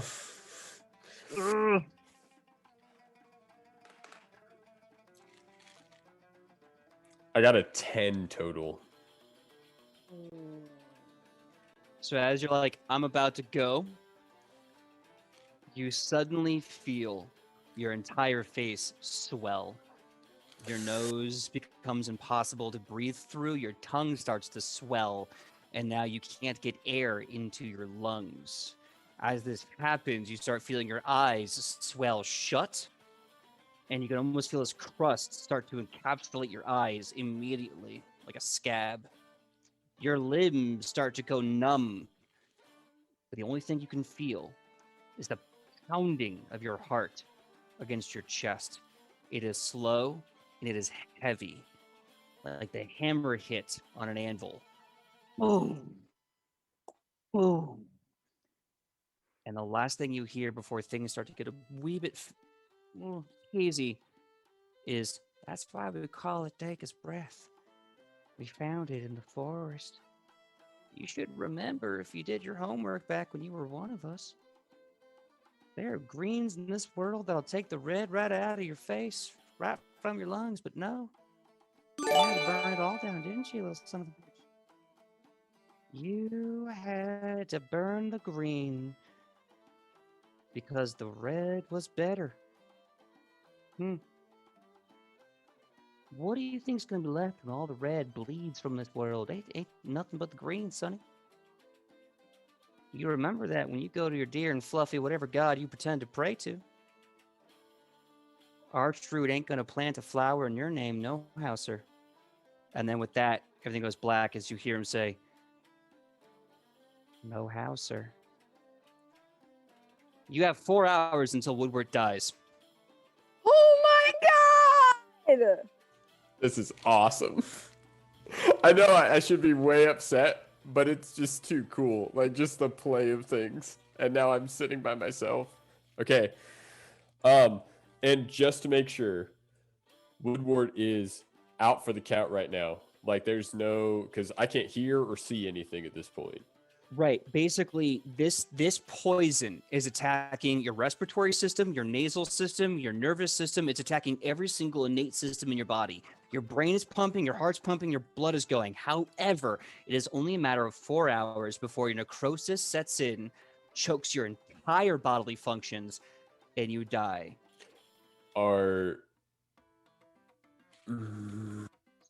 Is there any skill checks or anything that I can make at this point? I'll tell you what, I will give you 1 action. So you can cast a spell that's worth 1 action, you can do a skill check worth 1 action, or you can move your speed. You have 1 action before your dude just night and nights. Oh man, that's 2 actions. Okay. That's 2 actions as well. You know what? I can cast guidance on myself. I want to give myself a +1 for the next save I have to try to make. Okay. In case I get a save later, I want to try to. I really wanted to wild shape, but it's 2 actions. I wanted to run out as this messed up bear and try to get as much attention as possible, but it's 2. Hey, it's the only idea I got. But it's 2 actions. Are you allowing me to think ahead far enough to be able to cast guidance on myself? You can do that, right? It's 1 action. I said you could cast a spell. That's 1 action. Yeah. Great. It's 1 action. I will allow you to do this because I know Woodward and Ian are both smart enough with their last desperate breath to prepare this thing. So you're basically casting guidance on yourself, and you are hoping that your body can fight this deadly poison named after one of the few demons that ascended to devil lordship. It's what I got. I still got the hat on me, so I'm not exactly moving quick. Oh, you saw that stupid? Oh, no. It's a party, PJ. You come dressed for a party. Yes, you do. Oh my God. Okay, so yes, you have a +1 to the next time you have to make a fortitude, and I will also caveat a willpower save, as you can tell your body no through your mind. Okay. So you're running, you cast guidance, and then you just take a header into your patch of grass. Yeah. And because it's not something that you have to summon with willpower, the patch of grass is still out just fine, and you are face down to the grass spread eagle with your booze spilled everywhere. The booze.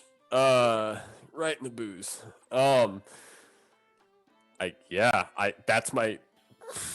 That's where I'm at.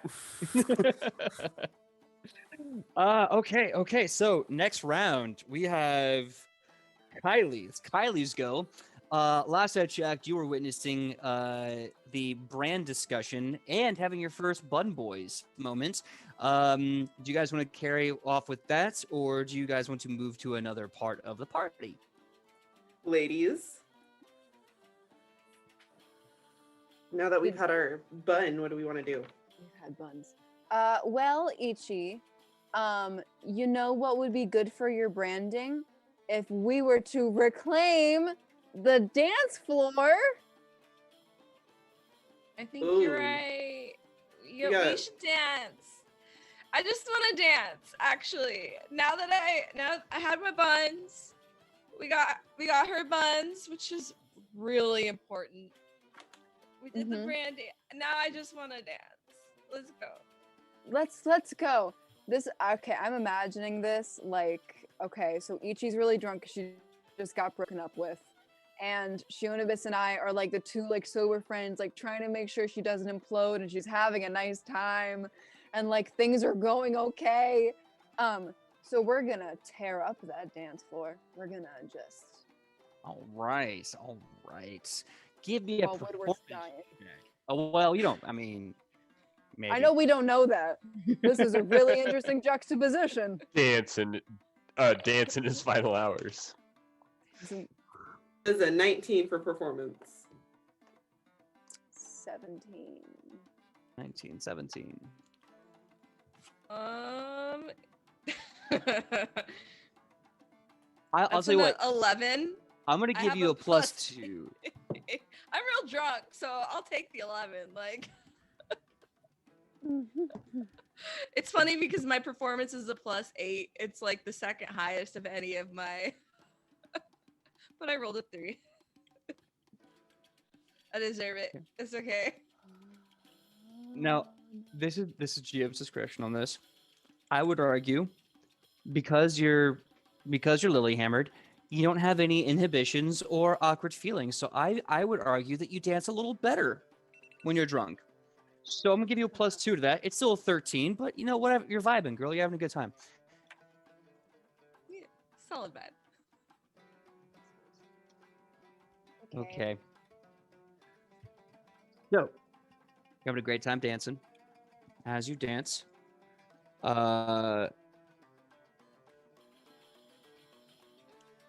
Ichi, you hear a voice, and it goes, "Excuse me, my lady. You appear to be having a great time. I was wondering if I could join you in having a great time as well."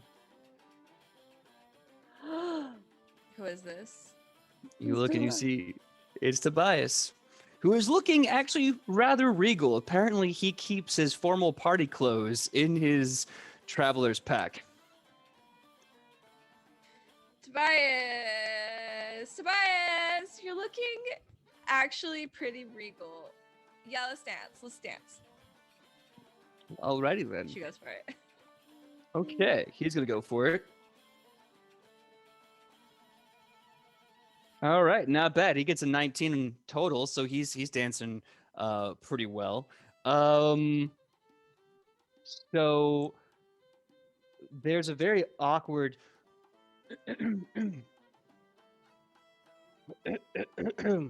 coming from behind Do you need a Shinobis. latte? No, Oh, no. sorry, no. I thought that was Tobias. No. It's not Tobias. No, it's fine. Hey, Merle, where you been? I haven't seen you since earlier. Yeah, I was having a few drinks and I did the test of strength, and I won, and I got 2 tickets to the Ferris wheel. Are you gonna bring I was wondering- Alona? I do, I don't want to be rude and interrupt. You guys are having a good time, but I figure either A, maybe one of you could join me, or maybe there's someone who would fit more from these tickets that I won. I think Alona would love to join you. Alona, is this true? Would you like to join me in the Ferris wheel ride? I think it could be a good time. Alona turns around. She was not paying attention. She was watching. She was watching Tobias and Ichi, and she was like, "Oh no! But where's Hera though? Where's Hera though?" And she turns to Morel and she says, "I don't know what that is, but I'd love to go with you. That sounds like a lot of fun. Okay." Okay, all right, good. It's the big, and he points to this gigantic wheel with seats, like a carriage wheel that spins. And he goes, it's that. It's like, you know how you like to go really fast on a carriage. It's much Uh-huh. slower, yeah, but it's much higher. Like we'll probably be like hundreds of feet in the air, maybe.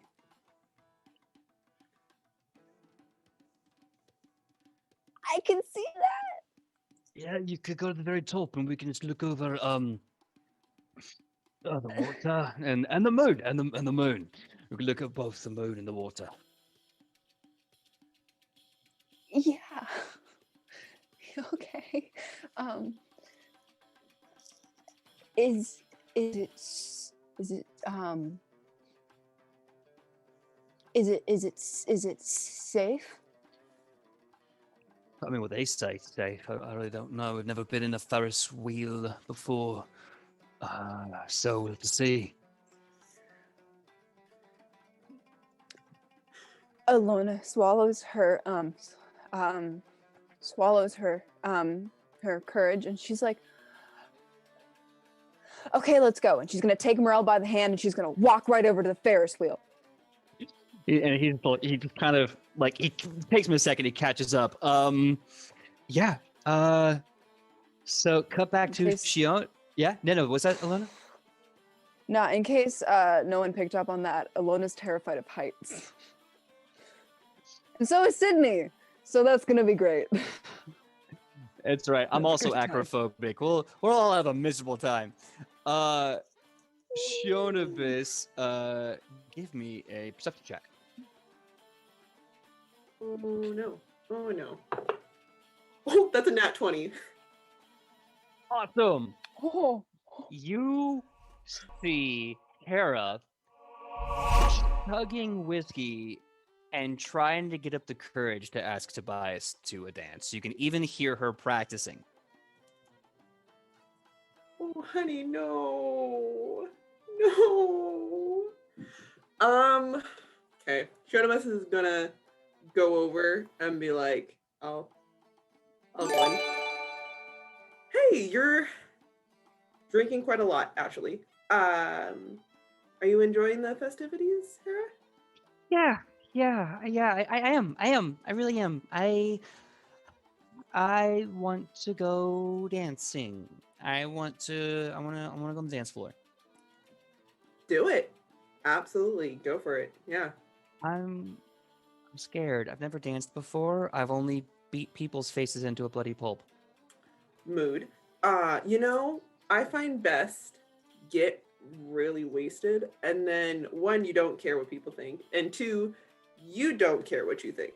So, it works for me, but to each their own. Well, I'm halfway there. I've had a few glasses of this stuff, so how do you? Okay, Shonbus, dumb question. I can talk to people for business. I can talk to them for war. How do you ask someone to how do you ask a prince to dance with you?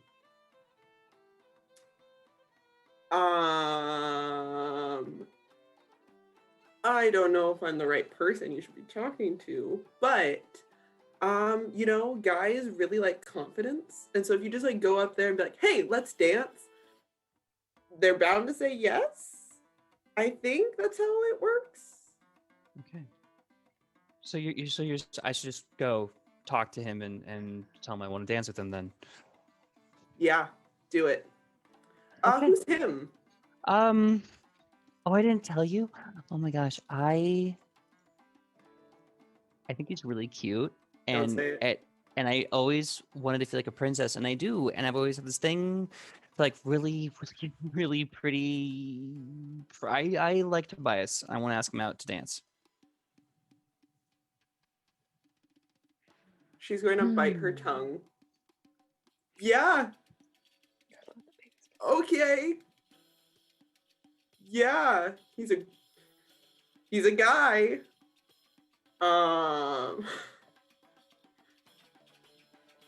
Go for it.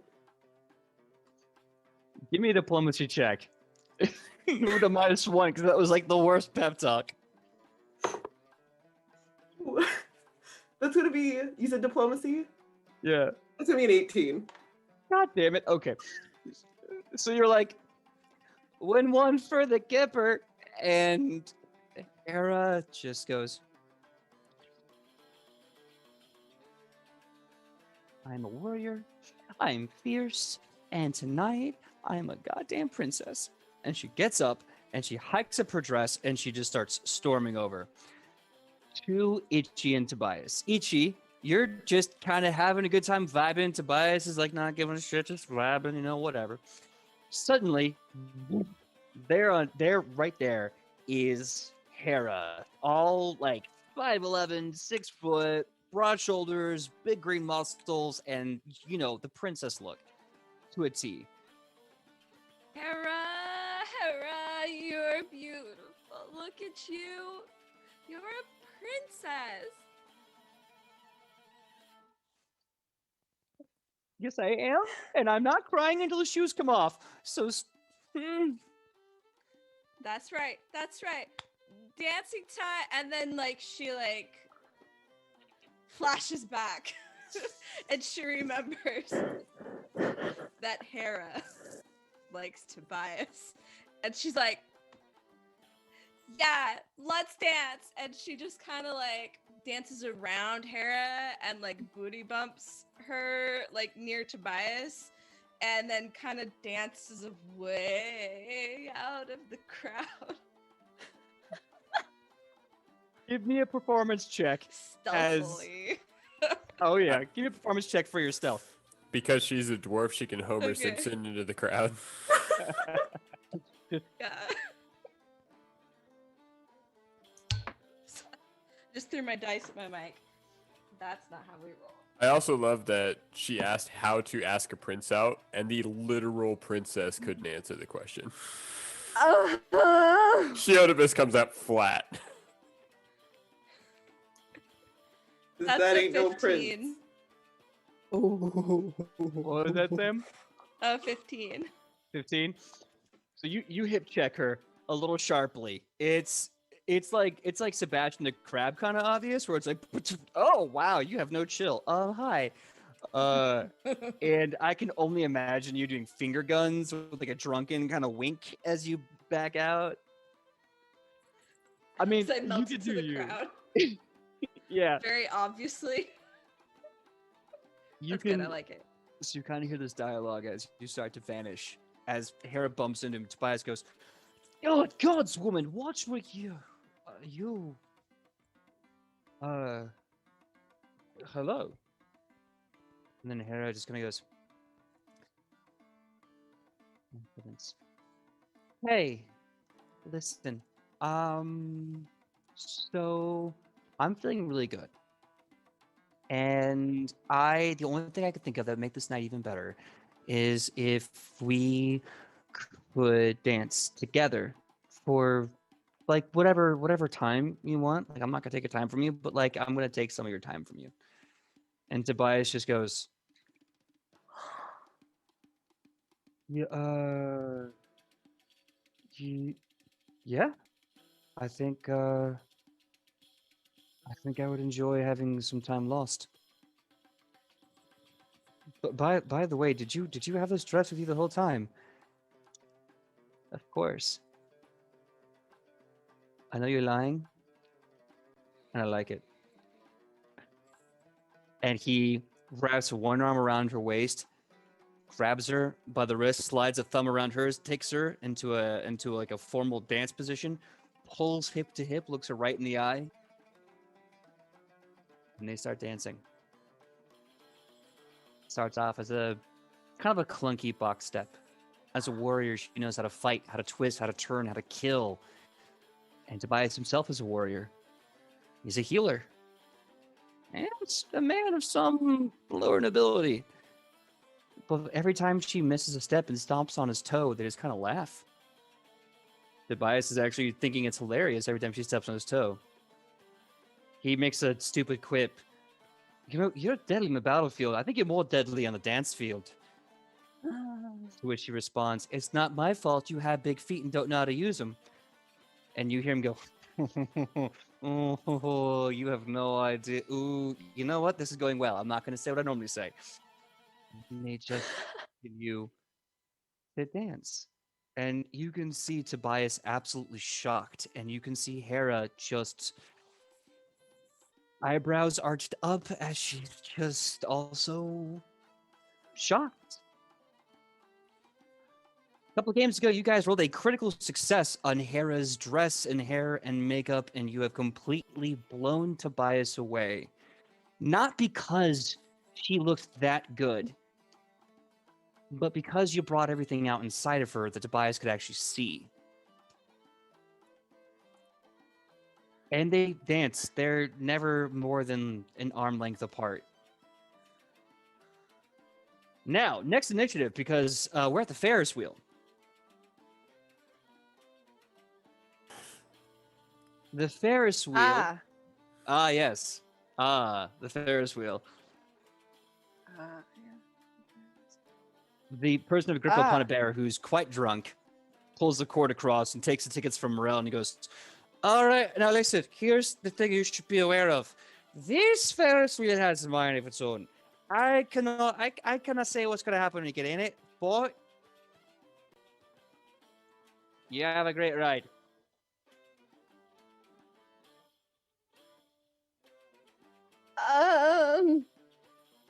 Ilona is gripping white knuckled onto Morel's arm.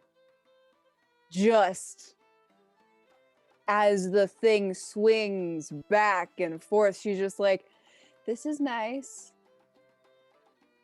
I can see the moon. You said there would be moon. There was moon. There's a lot of moon, yeah. Would you like if my arm is in quite a lot of pain, if you'd like to, I can put it around you and you can. I'm sorry. No. Yeah. I mean, that. It's fine. No, it's fine. Oh, you don't have to stop. It's fine. Don't worry about it. It's whatever you need. It's quite all right. You can do the thing, whatever thing you want that makes me not. I'm sorry. It's just really shaky. Like I was really drunk. I don't think you should be working this thing. Bro. You can put your arm right here. And he kind of like puts his giant, broad, bare paw of a hand on your shoulders, like this. Is that okay? Yeah, that's. What do you mean, like? And he's kind of gesturing to like go the full Nelson, like. Like. No, not like a real around naked, me? like around the back of your neck. Oh yeah, that's cool too. Okay. That's cool. So he goes, okay. And he kind of puts an arm around you and then just kind of naturally, out of instinct, just kind of pulls you in close. And so this time you kind of see he's not wearing his normal orange tunic. He's not wearing his armor. He's actually wearing a slightly formal bit of dress from his home. You see this beautiful orange and gold silk tunic with a high collar and kind of a cross button. The sleeves on this have been hemmed high around the shoulder, and it drapes down to about his knees with a slit in the sides, and he's got these kind of very nice silk pants. But unfortunately, he's only still got his battle boots to kind of wrangle on these bad boys. So, but he's there in what he thinks, the best clothes he's got. And he's staring into the moon like he's looking for something. You look great tonight. I didn't even think about dressing up really. Your clothes are really nice.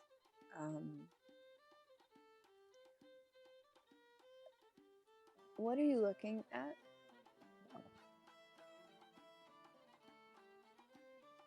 You look nice too.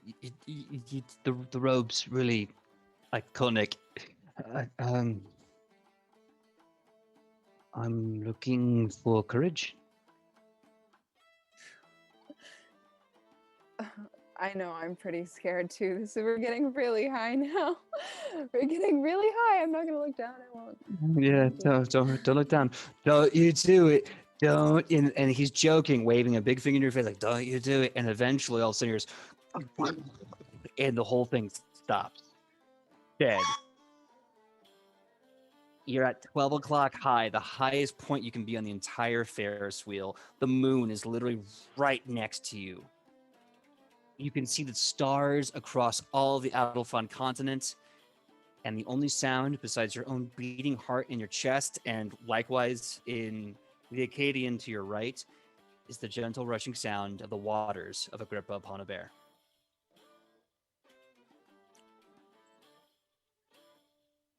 Okay. Now this is really nice. Thank you.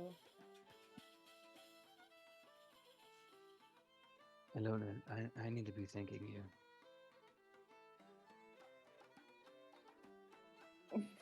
For what?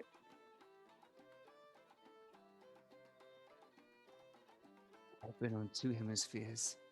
I've been in 20 countries. I've been in many forts. You are the first person to ever forgive me.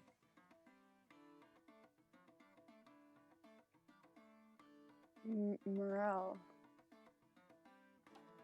I don't want to diminish that at all, because you're allowed to feel how you feel, but I want to make it clear. That seems to be my phrase. You don't need me to forgive you. You need to forgive yourself. One of these days, whether I like it or not, I'm going to take you to Acadia. Have you ever been? No. No. I know we get a bad rap, and I don't blame them. But I cannot wait to show you the poetry, the culture, the theater. Last I checked, before everything, my good friend Hamas, he owns a theater. He's quite brilliant. He really is. And I would love to just look at your face as you see the beauty that my people are capable of. I want your forgiveness.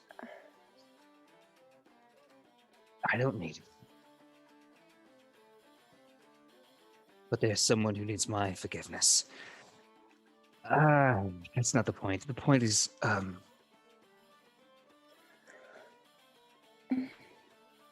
thank you.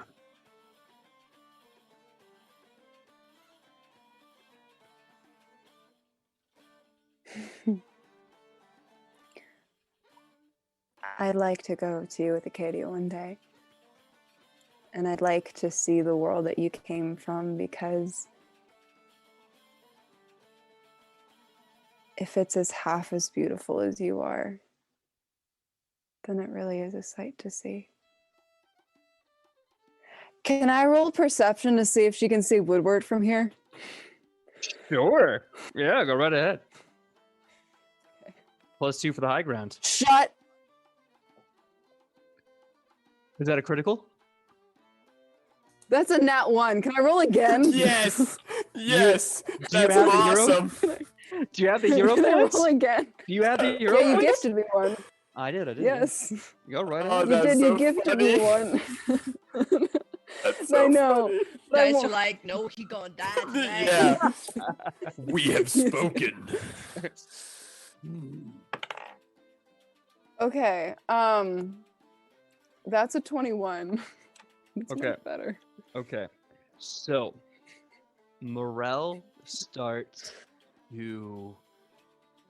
He starts to open a bit more, and it starts to go, you know, I was stationed in Ur for quite some time. And I saw the beauty of your people as well. And I can honestly say, in the moonlight, for all the gods to see, there's nothing that I could say is more beautiful. And that's when you look over to your side, and off in the distance, you see like Woodward down in this kind of like you know, murder pose. And you can see this like magic struggling over his body as Morel is just like, I have beheld a goddess of divine forgiveness and love. And the only thing, what is it? Yes, what? I don't mean to interrupt. I don't mean to interrupt you, but do you see Woodward? What?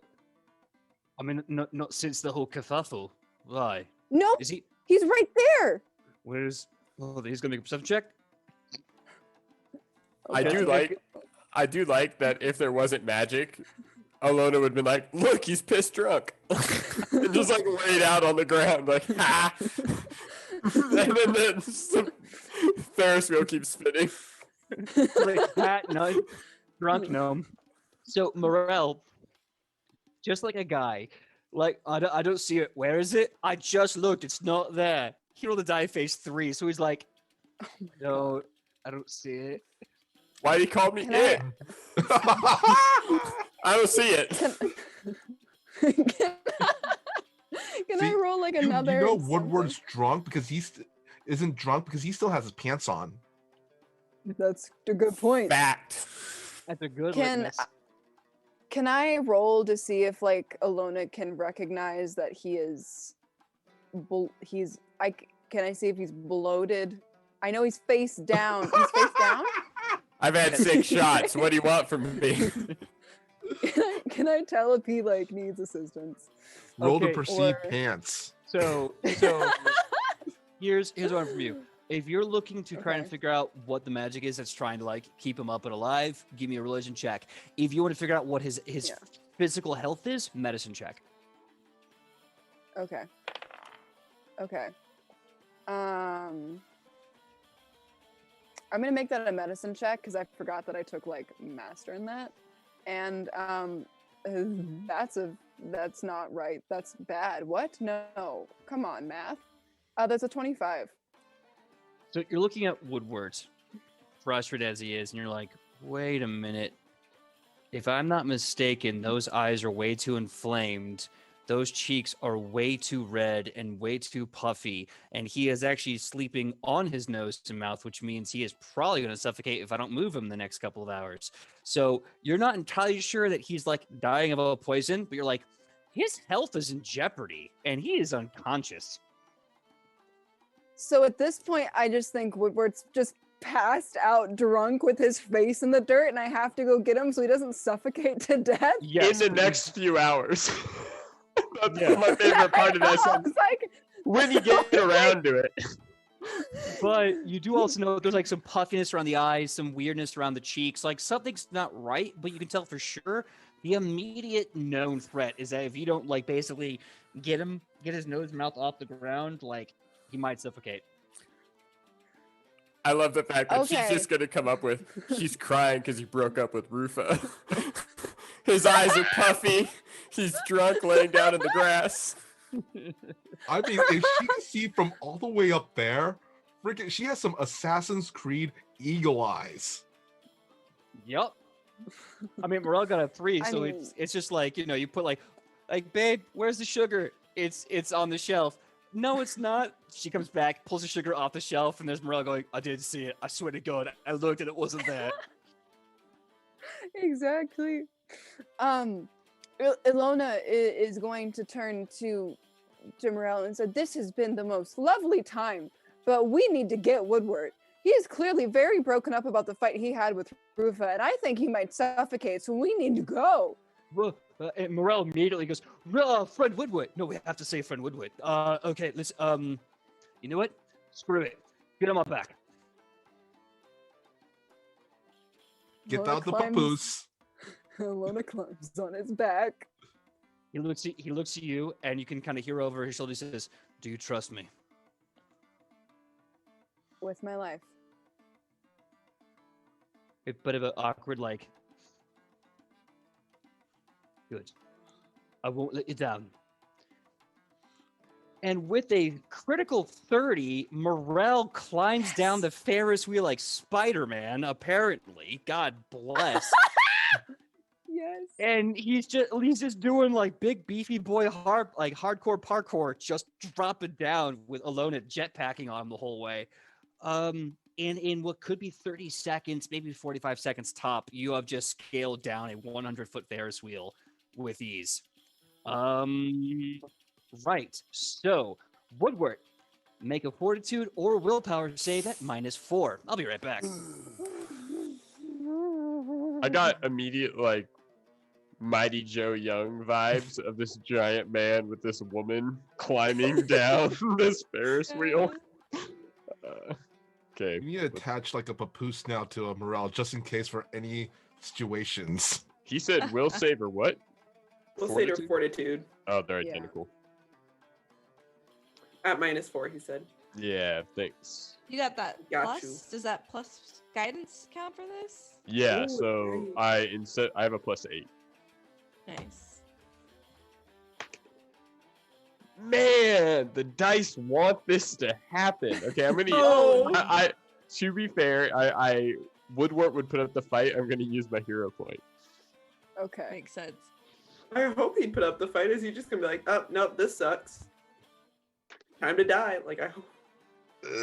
What's that meme where it's like, guess I'll die then? I swear to God, like we have a private chat going on right now. I swear to God, this is gonna be reason why Rufa's gonna become lawful evil Dude, now. as soon as Woodward got poisoned, my phone blew up. It was just like I got messages from friends watching the stream. I got messages from you guys. I was like, I don't know. Great. Well, it's not great. It's not great. Oh no. Not great. I rolled something and then I re-rolled and got a 1 point higher than my original roll, and those are all my hero points. Oh no. I mean, Rufa's gonna Yeah. inherit Mush. Just saying, he'll raise him well. That is going I- without saying. Mush is still around. Mush is his own free badger. oh my God, Ian. He could be. Reap Psyche just said Reap Psyche just said he has a hero point that he can donate from last game. Oh, this is true. Use I've it. I've literally burned my 1 hero point, PJ, and I rolled 1 lower than than my original roll, or 1 higher, excuse me. I'm going to use. I love Reap Psyche. PJ allowed it for Pegu last time. Just I immediate- did. I did. In fact, if I Okay, recall, okay. a certain Okay. bearded scald said you shouldn't take a hero point from a reaped psyche, which I think that makes this poetic. Yeah, that's very, very fair. Very fair. Okay, Reap Psyche, I will roll this and we will see how it goes. Oh, Please no, be even Ian. worse. Uh-huh. Please be Come even on. No, worse. no, it's better. It's just not great. What's I the got damage? a 14. So, and that's the plus one from the guidance, correct? Oh, man. Yeah. All right. Yeah. As you- Just to be clear, I rolled a 2, and then I rolled a 3, and now I rolled a 6. Just so we're aware of the entire Dice jail. the diorama of math that has happened in front of me today. That Right to jail. RNG hates you. Okay. Can I donate my hero point over to I- I wish I could. Okay, so as you are on the ground, your head starts to do that thing where it spins in one direction and locks in one, but it keeps doing that one spin in that one direction, like a really, really, really bad hangover. Like that. However, there's a dream with it. You start seeing a bunch of colors, a bunch of fuzzy lights. And as you're doing this moment, you see a bunch of forest, a bunch of just overgrowth, moss, and just green choking the life out of the land on fire. And you see in your hands a little baby badger. And the badger says to you, and you can hear his voice clear as a bell, and you kind of remember this, but you know it didn't happen like this. And you hear the voice just say, Hey, you are my emotional support gnome. You are my emotional support gnome. You make me happy. This is for all my emotional support gnomes. That's only you. And at first it's heartbreaking and it's sweet because it's Badger, it's Mush choosing you. But then the fever dream kicks in. That horrible fever dream. We are forced to relive this beautiful, sweet moments ad nauseum, and all you can hear is just Mush's voice echo saying, "You're my emotional support gnome," like echo again And again, with that same saccharine hype energy that he's always had. The poison gets one stage worse. You're not dead yet. But when you make a save, again, we'll be at a -5. Cut 2. Understood. All right. Cut 2. As the poison is basically, your body's trying to fight it. The fever is trying to burn it in your system. You're trying to sweat this poison out. It's not easy. Cut 2. Alona and Morel jump Hulk style off of a Ferris wheel. Pretty obvious. Pretty obvious. There's some danger when they decide to leap off a Ferris wheel. Everyone can make a perception check, including Michael, because you're at the dock, but you can probably still see Morel King Kong his way down off the Ferris wheel. He's that beefy. He's that boy. I'm not beefy, I'm your boy. 15. Also 15. Nice. All right. 27. 4.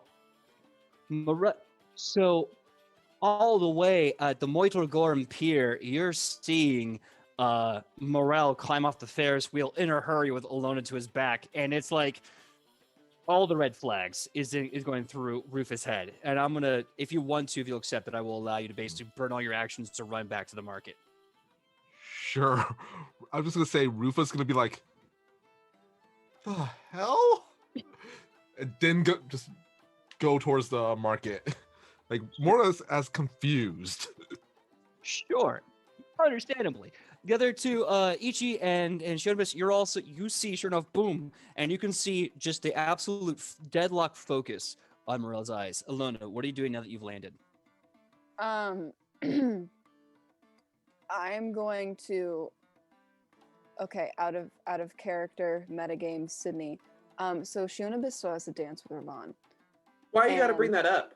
Because it has to happen. So I don't want to call necessarily Shonibus away from the dance floor. So Ilona is going to say, "There's something wrong with Woodward. We're gonna take care of it. We'll be right back." And we're running that way. All right. Cool. I want to resolve this one thing one more time before we do the last dance. So, Morel and Alona and Rufa. Ichi, are you going after them as well? Ichi, I think, would be like, what's happening? But Ichi was already vibing out of the dance floor, and what she was going to do was go find Rufa to chat with him about Woodward. So I think she's just probably still gonna do that because she's not the drunkest anymore, but she's still kind of there. So she's just gonna be like, "That's weird. Looks like they got it covered. Now where's Rufa?" And she's gonna be looking for wherever Rufa is. Okay. So, really fast because I wanted to see if I can resolve this before the end of the episode. No big deal. We'll pick it up next time if we don't. Morel, Alona, and Rufa. You come across Woodward, who's starting to look blue. His face is swollen. His eyes are crusted over. His face is turning blue. His fingers are looking very pale. His fingernails are very purple. These are very obvious signs. You don't do a medicine check. These are very visible in the big full moon night. So I know So I know personally, Alona knows exactly what this is, or You would see those traits. You want to make a medicine check for free, you can kind of I'll give you a +4 because the symptoms are very clear. okay. Can I use one of my free on the case ability to take this on as one of my cases? Yes, I'll let you do that. That is a 24. 24. You could tell that his nervous system, his respiratory system, his ear, nose, and throat, basically everything in his body is being suffocated, inflamed, and slowly shutting down. And you can figure out the only thing causing this to be one of two things. Some really weird allergy causing a superbly anaphylactic shutdown, or more than likely, something's poisoned him. And you know that he's been fighting this for a while, judging by the onset at this point, and he probably doesn't have much left. Would I know the antidote for this poison? Not without knowing the name of the poison or having the poison on you. Okay. Rupa. Question. Can I? This is a little bit of metagaming, I guess, but I was wondering if I could use. Is that herb thing that you talked about before? Is it known in your world to be something that like assassins would use? Because I was wondering if I could use like my underworld lore. I'll tell you what, do underworld lore, depending on how high it is, I might tell you something. Yeah, because I got both underworld and medicine as well. Yeah, roll underworld, let's see. Worst case scenario, you haven't run into it.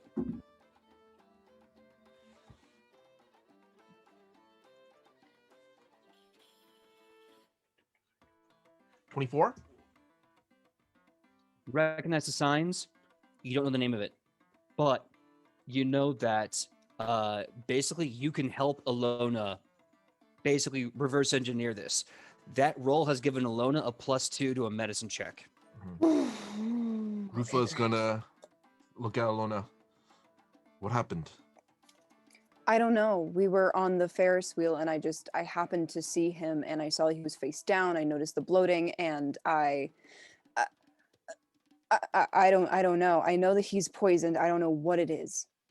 Really quick, just for flavor, Rufa's gonna kind of does that whole thing, where kind of opens one of Woodward's eyes, kind of like that, and You then can't. checks his pulse. Doesn't look You like can't he's- You can't open his eyes. It's crusted over entirely. Oh, okay. Checking his pulse, it's way too faint. His pulse is too faint, and Rufa has seen this before. Where did he see it before? I'm using that as a way to give Alona that bonus. Nice. All Give me right. that medicine check. You got it. Okay. Really glad I am a master in this because my rolls are not amazing, but they are now because it's a 26. I have a +11 to medicine. Oh, and I'm really second, really quick. I can also give her the +1 that I usually get for my cases because I have the shared thing. Okay. 27. So, 27. You need to do two things to this man to keep him alive. Cut him open, let him bleed. Put water in his body. You basically have to do a blood transfusion and a makeshift IV in the middle of the street. And let his Okay. body get rid of it naturally. Because this is attacking his system. And that's going to take time to repair. Who has water? What can we say that would any of us have our equipment with us? Because if we do, I have a water skin. You can save a water skin. Morel has a water skin. He never doesn't have one. Rufus is gonna pull off his water skin. Okay. Alona starts the procedure. Do you need me to make another medicine check? Mm-hmm. This is the procedure. This is the one check to make the whole thing successful. How many hero points do you have left? I don't have any. All right, then this is it. This is it.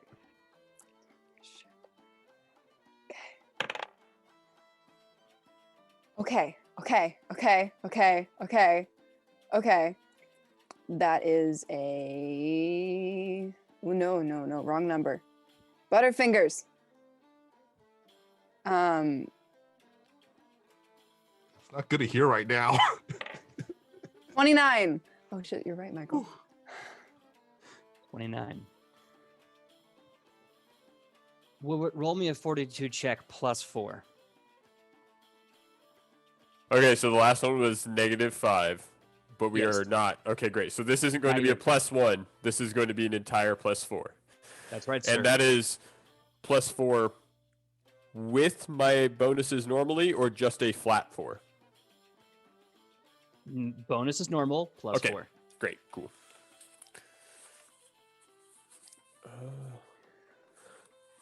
Well. Okay.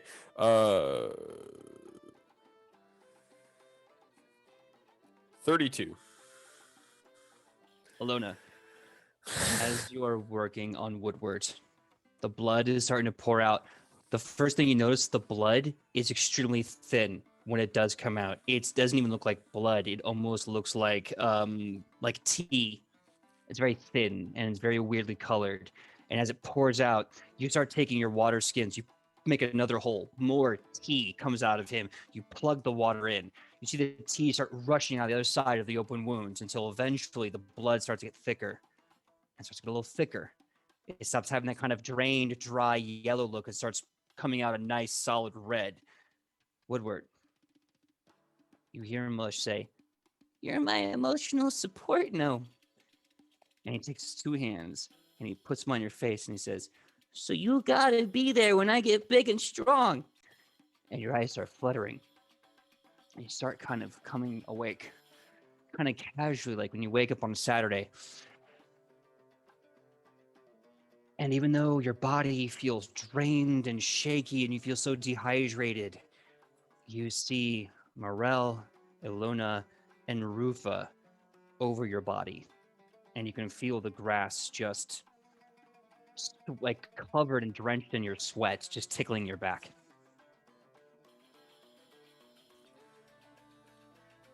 I don't think, due to what he was going under, Woodward has any words right now. If you were to look down at him through the, at this point, the blood, the puffy eyes, and everything else, he looks as dazed as any animal you've ever seen in the woods caught in a trap. His breath slowly turns back to towards a normal pace. And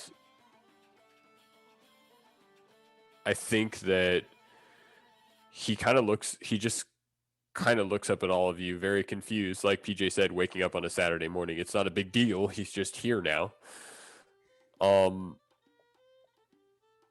And the one thing you know, and the reason that Woodward is here, is that as soon as his hands are back with him, he grabs his fingers first knuckle deep, just deep into the dirt, and clenches the grass as much as he can, feeling it again.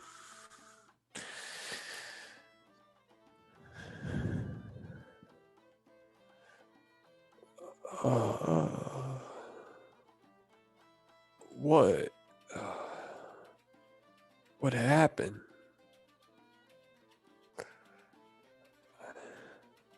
I don't know, bud.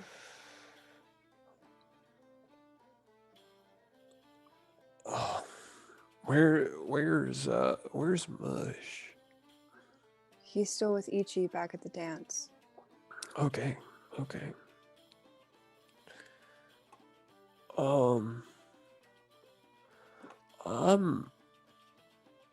And he's kind of settles back into the grass, and you can see that instead of his body being tense, he just kind of relaxes. I'm gonna need a minute.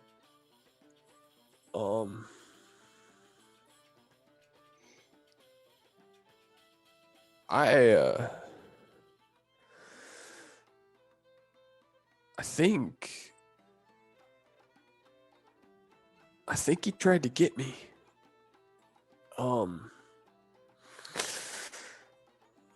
Okay. And I think Rufa, looking up at Rufa, he's kind of, and it's kind of like nothing happened. He's not in the place of understanding like the argument that happened beforehand. And he just kind of lays his head back and he's like, Rufa, can you find Mush for me? Rufa looks over at Lona. Is he well? Is he fine now? Is he well? Is he out of danger? He's going to be okay, but I think the emotional support gnome needs his badger. Rufa's gonna kind of look back over at Woodward, looks down at him. She just kind of gives a kind of a nod, not really much expression on his face. Rufa will find Itchy and have her bring Mush over here and rest up. It looks like maybe tomorrow we need to have a meeting.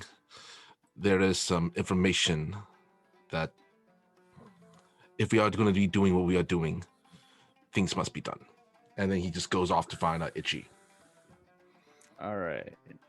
While that's happening, I need to cut really fast because it's getting a little late, a little past our end time, but there's one scene I absolutely have to do.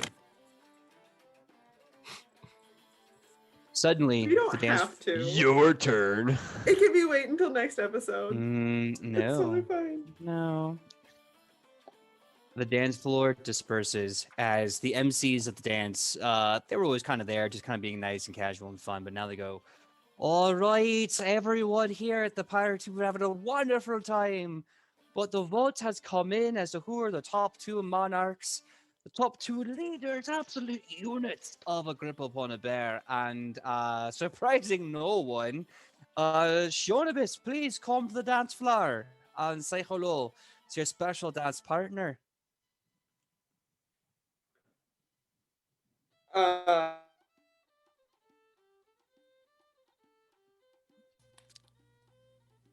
He attacked actual Kylie.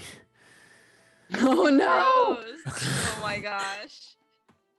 What is she She's back. doing really still to get out of it? What was that, Kylie? My internet's like, girl, I got you. The one time. So yes, you're being Okay, called to she's the dance gonna- floor. Mm-hmm. My Wi-Fi. Can you hear me? We could. Yeah, a little Yeah. bit. Yeah, you're Yeah? back. Oh, You're back. You're back. You're back. Oh, Oh. no. It was doing so good this entire time. Mm-hmm. This entire time. Wow. Internet was like, you can't traumatize her if you don't have her on. Wait. the show." Is she just not moving? Nope. No, she's moving. No. Oh, we see This is you. happening live. Run. This is He's- happening live. I thought she was just It's- like, just Oh my stop moving. Like, gosh. maybe if I hold this pose enough, they'll think I froze. Ravon is in the house. Yeah. Get out. This is very POV, like paranormal activity level. Yeah. All right. I'm just gonna sit in my kitchen. It's fine. Hey, you know, We it's a hear lovely you're looking pretty kitchen. good. So, Shonibus, you're being called to the dance floor. What do you do? Everyone around you is applauding and looking at you, by the way. Of course. She's like, she's very confused. She's like, when did I ever put my name in this? I would never. Who did this? Ichi. And she's just gonna, I guess, walk up very confused. All right. Joe, can you please play I Still Got Paris? Oh no.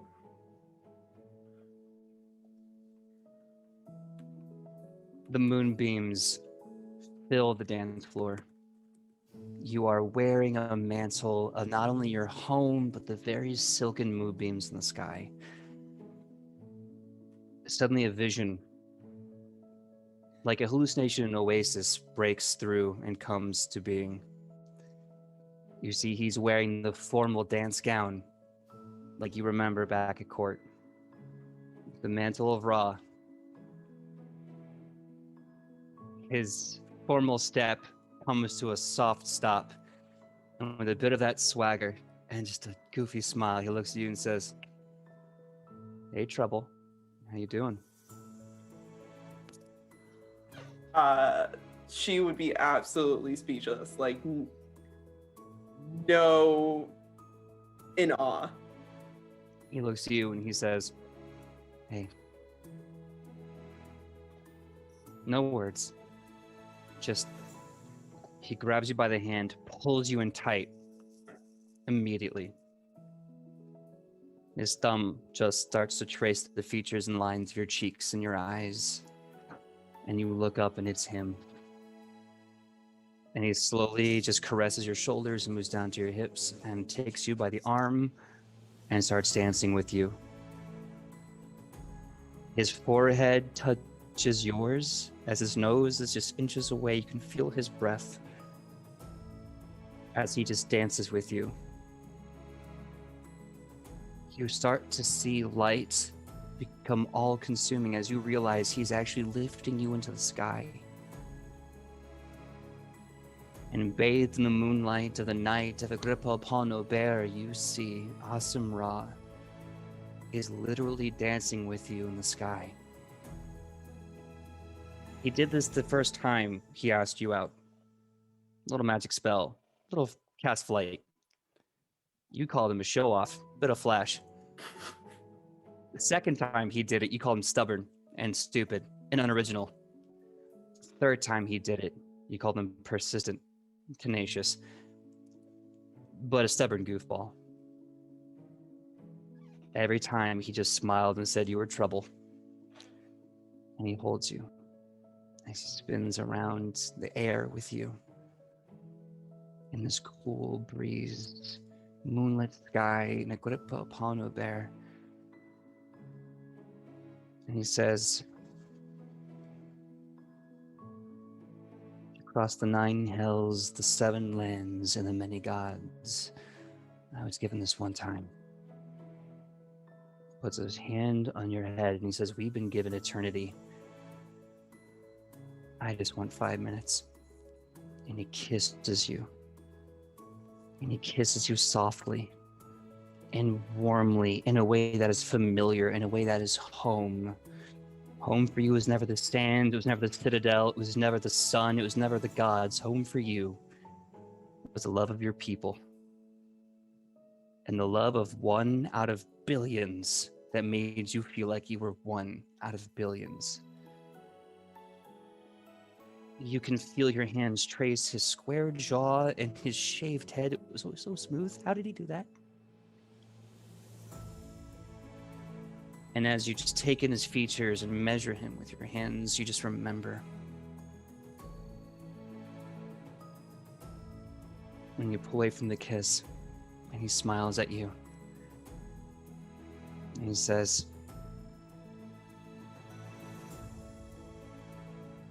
you know why I call you trouble? Why? Because you're worth all the trouble in the world. And then slowly, his face begins to bubble and turn red until it breaks like an eggshell, and Ravan is looking through his skull at you. And Ravan looks to you and he says, the first taste is free. And that is where we're going to be ending Edge of Legend episode 33.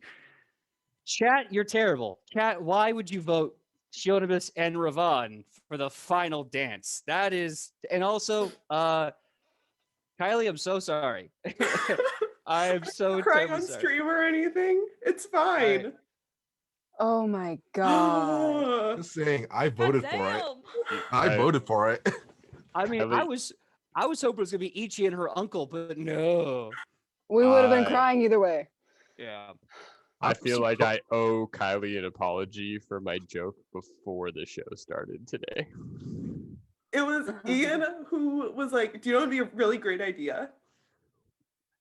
I thought, well, we talked about the dance floor. We started talking about dance partners, and I was like, this would be funny. And that's all I thought about it. It's Like- all fun and games. And till the now I'm trauma crying. happens. Edge of Legend 90210 or Melrose Place edition. Oh my god. And I remember I saw Shionibus and Ravan. I'm like, there's no way Shionibus is gonna dance with Ravan. So again, No. Kylie, I'm very, very sorry about that. I hope you're gonna be okay. We're chilling. You Okay. came up with that on the fly, PJ. That was all you. All you, brain. Not Well, not you- gonna Mhm. not gonna lie. I was planning that since the vote was 5 in favor of that around the time Woodward, I think, first got the poison. Ah. The poison for Woodward. Woodward's poison. Alana. He's supposed to be dead. Okay. So without further ado, let's say our goodbyes. It's a little late. Thank you guys so much for hanging in there. Thank you to my players for being awesome. And again, super apologies to Kylie. Starting off first, let's say our goodbyes. Michael Powell, tell us who you are and where we can find you on the sweet internet. Well, I am Michael Powell, and you can find me all over the internet on my social medias, which is at Mr. Kapow, that's MrKapao, or my Facebook page, which is facebook.com/Michael Powell Does Stuff, because I do a lot of stuff, such as my YouTube channel, which is called Fantastic Tales of Adventure. And on, I believe, Thursdays on Toyzilla Network, I'm part of a show called Toyzilla Live at 6 p.m. Pacific Standard Time, where we talk about toy news and nostalgia stuff. So yeah, and I'm gonna look up who we gonna raid next. Heck yeah. I'm gonna save Kaya for last. I think she deserved it. I think she's earned it. Sidney, please tell us who you are, where we can find you on that sweet internet. Hello. My name is Sidney Rubino. You can find me on the internet at Sidney Rubino. That is on Twitter and Instagram. And then on TikTok, you can find me at Sidney of Hightower, because that is an alias I go by, on my YouTube channel, where I read stories about folklore and myths and fairy tales every Tuesday. So if you like that, come follow my YouTube. All right, next up, Ian, you little rascal, you. Please tell us who you are, where we can find you on that sweet internet. My name's Ian, and I play Woodward. I'm still here, and you can find me anywhere on the internet at Bearded Scald. Come hang out in our Discord. I'm there pretty much daily, so I'd love to chat with all of you. There's way too much going on in this episode for me to prep the rest of what should be a finishing speech, so thank you for watching. Oh man, next up, Sam, tell us who you are and where we can find you on that sweet internet. Hello, I am Sam Sterling, and you can find me at Hey Sam Sterling. I think right now, TikTok, occasionally getting a video out there. If you want to see me unpack a body pillow with a friend's face on it from a different stream, it's weird, but you should check it out. Also Twitter, which is where I'm going to try to be better about posting when I'm on streams. That's it for me. Very, very nice. All right, and last but not least, the emotional VIP, Kylie. Please tell us who you are and where we can find you on that sweet internet. Hi, I'm Kylie, or I go by Kai. It really doesn't matter at this point. You can find me at Kai's Wonderful Life pretty much everywhere: Instagram, Twitter, TikTok, all that good jazz. I'm a part of another D&D campaign called City of Promise on Dragons and Dreamers, and we stream Mondays at 8 p.m. Pacific Standard Time. And we just dove into some of my own backstory. So 2 birds, 1 stone, right, guys? It's great. That's why I love backstory. Man, all the good stuff comes from backstories, like Poisons and Dance with Loved Ones. Let me tell you what.